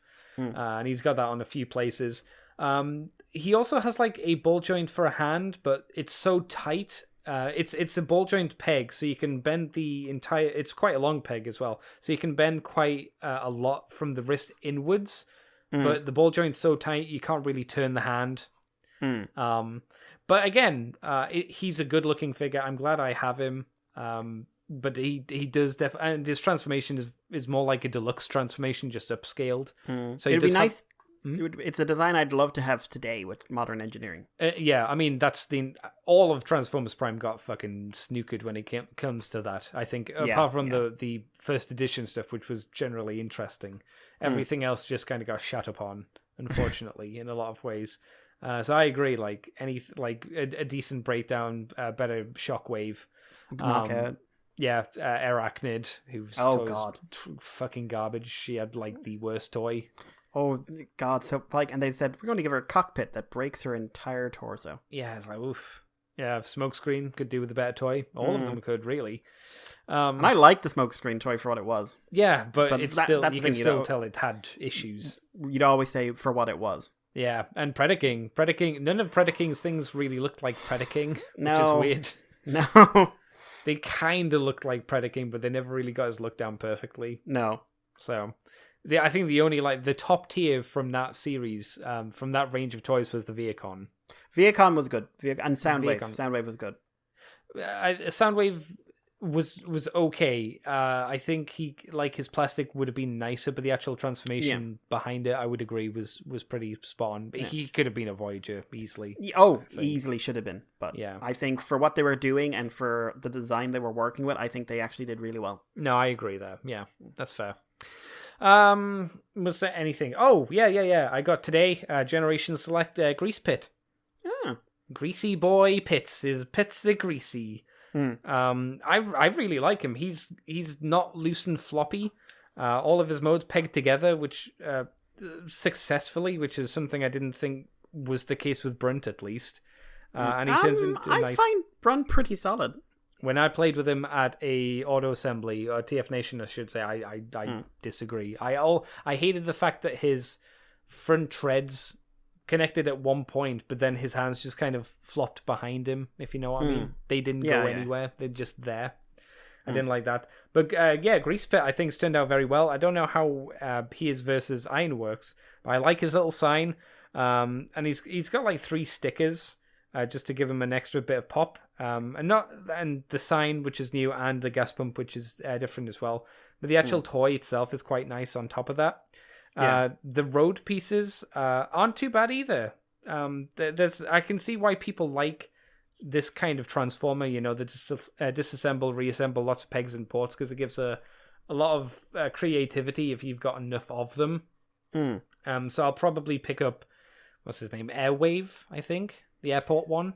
I'll take your word for it. Yeah, I'll pick up him as well because he's a Decepticon. I think he looks better than Hot House as well. Hot House is just a bit of a mess. And I might pick up Ironworks on top of that just because I think it's quite nice. So unless it's just a thing of Snapdragon and Grease Pit, because Grease Pit's a Generation Select figure. Unless they're just like outliers, then it seems like the quality from Siege to Earthrise has gone up, which I'm glad to see because that was an issue I had with with Siege. I thought they didn't feel as nice and the joints were a bit on the wonky side, so it seems like they have got better, which is good. And that's it. Yeah, I'm surprised I liked Grease Pit. I'm gonna try out some because I've got the Master Grade Barbatos sitting on HLJ at the moment, and they've stopped having indefinite hold on the private warehouse. So I've bought, along with that, I've bought a set of Micromasters because they're easier and cheaper to get from Japan, and just combine them in with the Barbatos than obviously to get them through the UK or anything like that. So I'll do that, see how that goes, see how the Micromasters hold up, if they're poop or if they're fun. Yeah. And I think that is it in terms of stuff. We do have a message on a massage toi on old Facebook, when I can find it. Ye oldie Facebook. That's the sausage, son. That is the sausage. Where is it? Because I know I've been forced over to the new setup for Facebook, and I don't like it. Yeah, I saw that recently, and I was just like, "What the actual fuck?" Yeah, they forced me into it, and I'm like, I don't want this. I never wanted this because I prefer the old one. Looks like marketing nonsense to me. It's bad version of Twitter, effectively. Okay, so Christoph Carlson sent us a message. Is it unfair to think Lulz won too easily in the season finale? This was related to last week's shows. I can't remember what we were talking about, so maybe Mikey knows? Loose in the Owl House. Okay. Maybe it's a mixed feeling of not liking it when the villain goes down without fights, and think it's bad to teach kids that threatening others is a good idea. Anyway, seeing as both Zero One and Build Divers, I assume Re-Rise, had, from what you said, had a weak villain motivation, got me thinking, maybe he does mean Build Divers. I disagree with Build Divers definitely. Re-Rise, I really liked Alice. What would be good motivations for wanting to kill living AIs? Other than I saw Terminator 2 Judgment Day as a kid, and is super bad scared of Skynet will be a real thing one day. Which is the thing, like, there are like intelligent people who are terrified of that, which makes sense. Very much so. People that was end of the quotation. People you see in most comment sections whenever new AI tech shows up, or corporate suits worried about their money. Money is in capitals. Personally, I'd go with the careless gamer who don't get the difference between a sentient intelligence and bot/NPC. They blow away all night long, and because they don't want to deal with the guilt of what they've done, they would stubbornly refuse to listen to what the pro tag has to say about it. Probably just to make fun of them having waifu programs. Also, Wakfu is pretty great if you need more shows to watch. It's what I've been. Alita was French. I've been wanting to watch it for years, but it goes out of my head. It's a weird thing. It just goes completely out of my head. Okay. So what about the question then, Mikey? I'm gonna need to think about this one. Okay. What are your thoughts? Let the robots kill us all. That's my stance. It's fine. I don't know what a good motivation is to not let AI come, because the obvious one is because it's a threat to humanity in some form, whether it's an economic threat because people will lose jobs to them, or it's a freedom thing where the AI will take over, like it did in the movie. Was it AI with Will Smith? No, iRobot. iRobot, like where the robots were like, you'll stay in your home and you'll die because it's better for you, or it's just they'll outright killers because we're assholes. You know, that's the usual kind of shtick. I think if you want to look at it what you want to look at it for this is like people not wanting to destroy AI that's actually a threat, but people wanting to destroy AI that we perceive as a threat. Because like in Bill Divers, they perceive Sarah as a threat. They were stupid about it, but that's what they saw. Yeah. In Humor Gear, I suppose like Humor Gear are a bit of a different thing because they were, but they were perceived as being a threat, so destroy them. And like there's the classic thing of fear, like how human do we want our machines to be? There's also, as you say, there's economic fears and everything else, but those are real threats. I think for me, if you're going to go down the route of fiction, especially let's say fiction, because getting into the real life politics of it is something that I am not qualified to talk about. But for fiction, it would be something that has generally come across as benevolent. Yeah. Where when someone realizes that it's nature, or people who are already aware of its nature, it's not a secret, whose assumption is by the very fact it is this, it will do this. Like, it's not human, ergo it will act against humans. Right. Regardless of what it's doing. So, there's plenty of stories where an AI has been very kind or something like that, and people have reacted to it like it's going to stab them in the face. And I think that leads to an interesting angle, because really that's about our own biases and racism. Like, we see someone, we assume what they're going to be like, and sometimes regardless of what their actions are, we keep on assuming that. Now that can be your like racism towards people, sexism towards people, any kind of bias you have, ageism. Just think of all the isms that people like throwing around, and it's about them. And I say like throwing around because I don't like how culture labels everything, but that's a different conversation for another day, because I'm a taxonomist and I really should like how everything labels stuff, but I don't. It's complicated. And so, using all the very best sci-fi comments on the modern day. Always has. Star Trek did it, Star Wars didn't, but in a way it did actually. But and it's like that's just the nature of science fiction, in my opinion. So that would be for me. I'd like a story where you've got this AI largely benevolent, or at least largely normal. Like there was a series, I cannot remember its name, with what's his name? Played Éomer in Lord of the Rings. Karl Urban.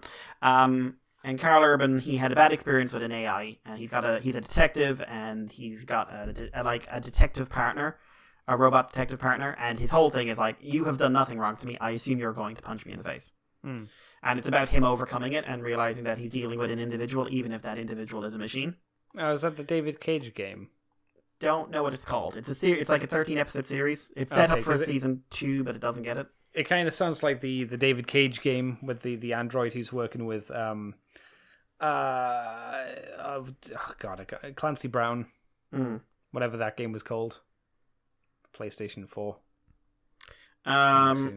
Yeah, it's but but I always like stories like that. So also anything with Karl Urban, I'll watch. Like, I'm not even super crazy about that superhero show everyone freaks out about called The Boys, because it's like, The Boys. I read the comic and it wasn't great. It was just like, ooh, it was just edgy. Ooh, what if they were assholes? Hey, what if Kick-Ass was really actually quite a bad comic, but a good movie? Or a better movie. I don't like the Kick-Ass comic. I think it's fucking abusive.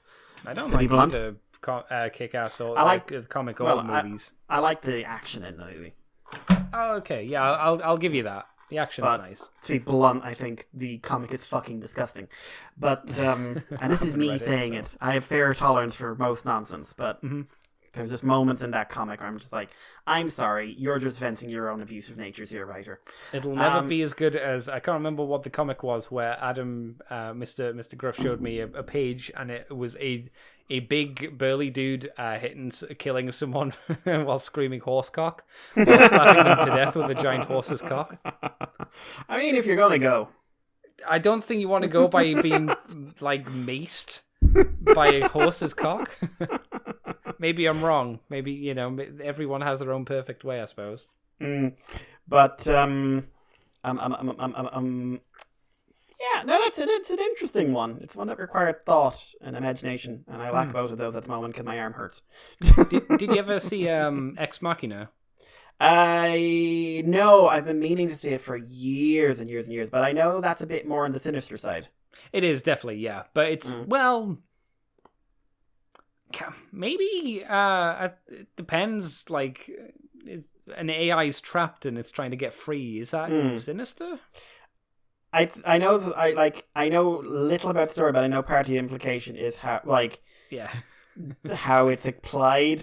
Yes. It's also like, if she gets out, is she exactly going to go like, I'm free now to become a contributing member of society? It's kind of left, from what I remember, it's been a while, but it's kind of left ambiguous. But the evil acts I saw her perform, I was like, well, if a prisoner of war was trying to escape prison, they do whatever they could to escape. So I definitely recommend watching Ex Machina. I thought it was a decent movie. It was a good watch. It has some really good effects, at the very least, even if you didn't like the story. It's got some really nice, like, visual special effects in it as well. Give it a pop. You've got time now, I suppose. You broken hando, so it would break up the animus for something. I just want to build stuff. Do you have anything else then, Mr. Mikey? Is that was done and dusted? That is it, to be completely honest. Right, well then, Mr. Mikey, you have got a Patreon show, at least lined up for future recording, so this month it will be on... it should be on 01, the 01 review show, featuring a couple of guests, one that's been on before, one who wasn't, because he hasn't been on.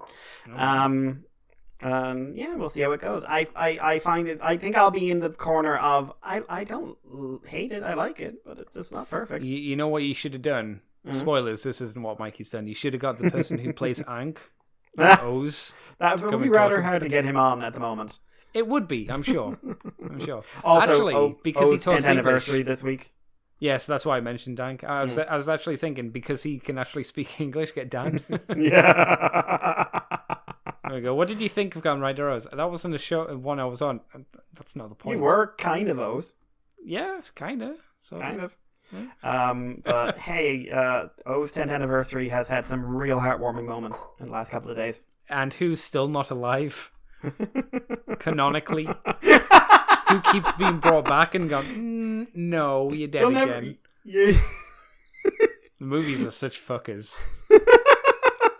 Aren't they? I mean, I'm not going to argue with you, but I am amused. Like, this is...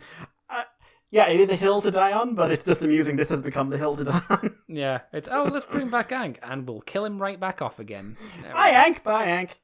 I'm alive! You get one ice cream. Yeah. He gets time to say, I'm a lot! Such a bummer. Yeah. Cool. So where can people find you on the internet, Mr. Mikey, if you want them to? You can find me on Twitter with Irish Paleo, and of course you can send us some feedback on the moonbase2@gmail.com and through all the other various mediums, including Facebook, Twitter, Libsyn, iTunes, Bunker, Spotify, I'm assuming, anywhere you like. Yeah, keep in contact, guys. Yes, we always read the messages, even if they're not read out on the show. We all read them, and I pass them to Mikey. And then Mikey says mean things about me. Oh god, yes. Yeah, not even related to the message, it's just mean. If you want to find me, you can find me on Twitter at CCTFW, YouTube, Cobra Commander TFW. You can find this podcast on the Moonbase 2 forums, Twitter, iTunes, Facebook, Libsyn. These are places Mikey just mentioned, but, this might stick to run through them too. You can head over to patreon.com /Moonbase2, and if you do $2 each month, you get the extended version of From the Files of Teletron 2, and you get it a week early, and if we do any other special shows, you get that a week early, and you also get the Moonbase Woo-Woo, where we talk about non-transformery things in greater detail and depth, and focus stuff. Yep. Like 01, like Mikey mentioned. Or you can head over to ccbunker.weebly.com and get things that way as well to boot, if that's how you like to boot things.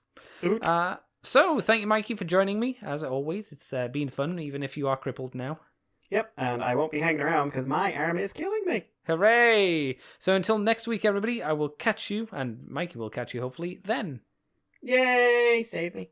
You are now leaving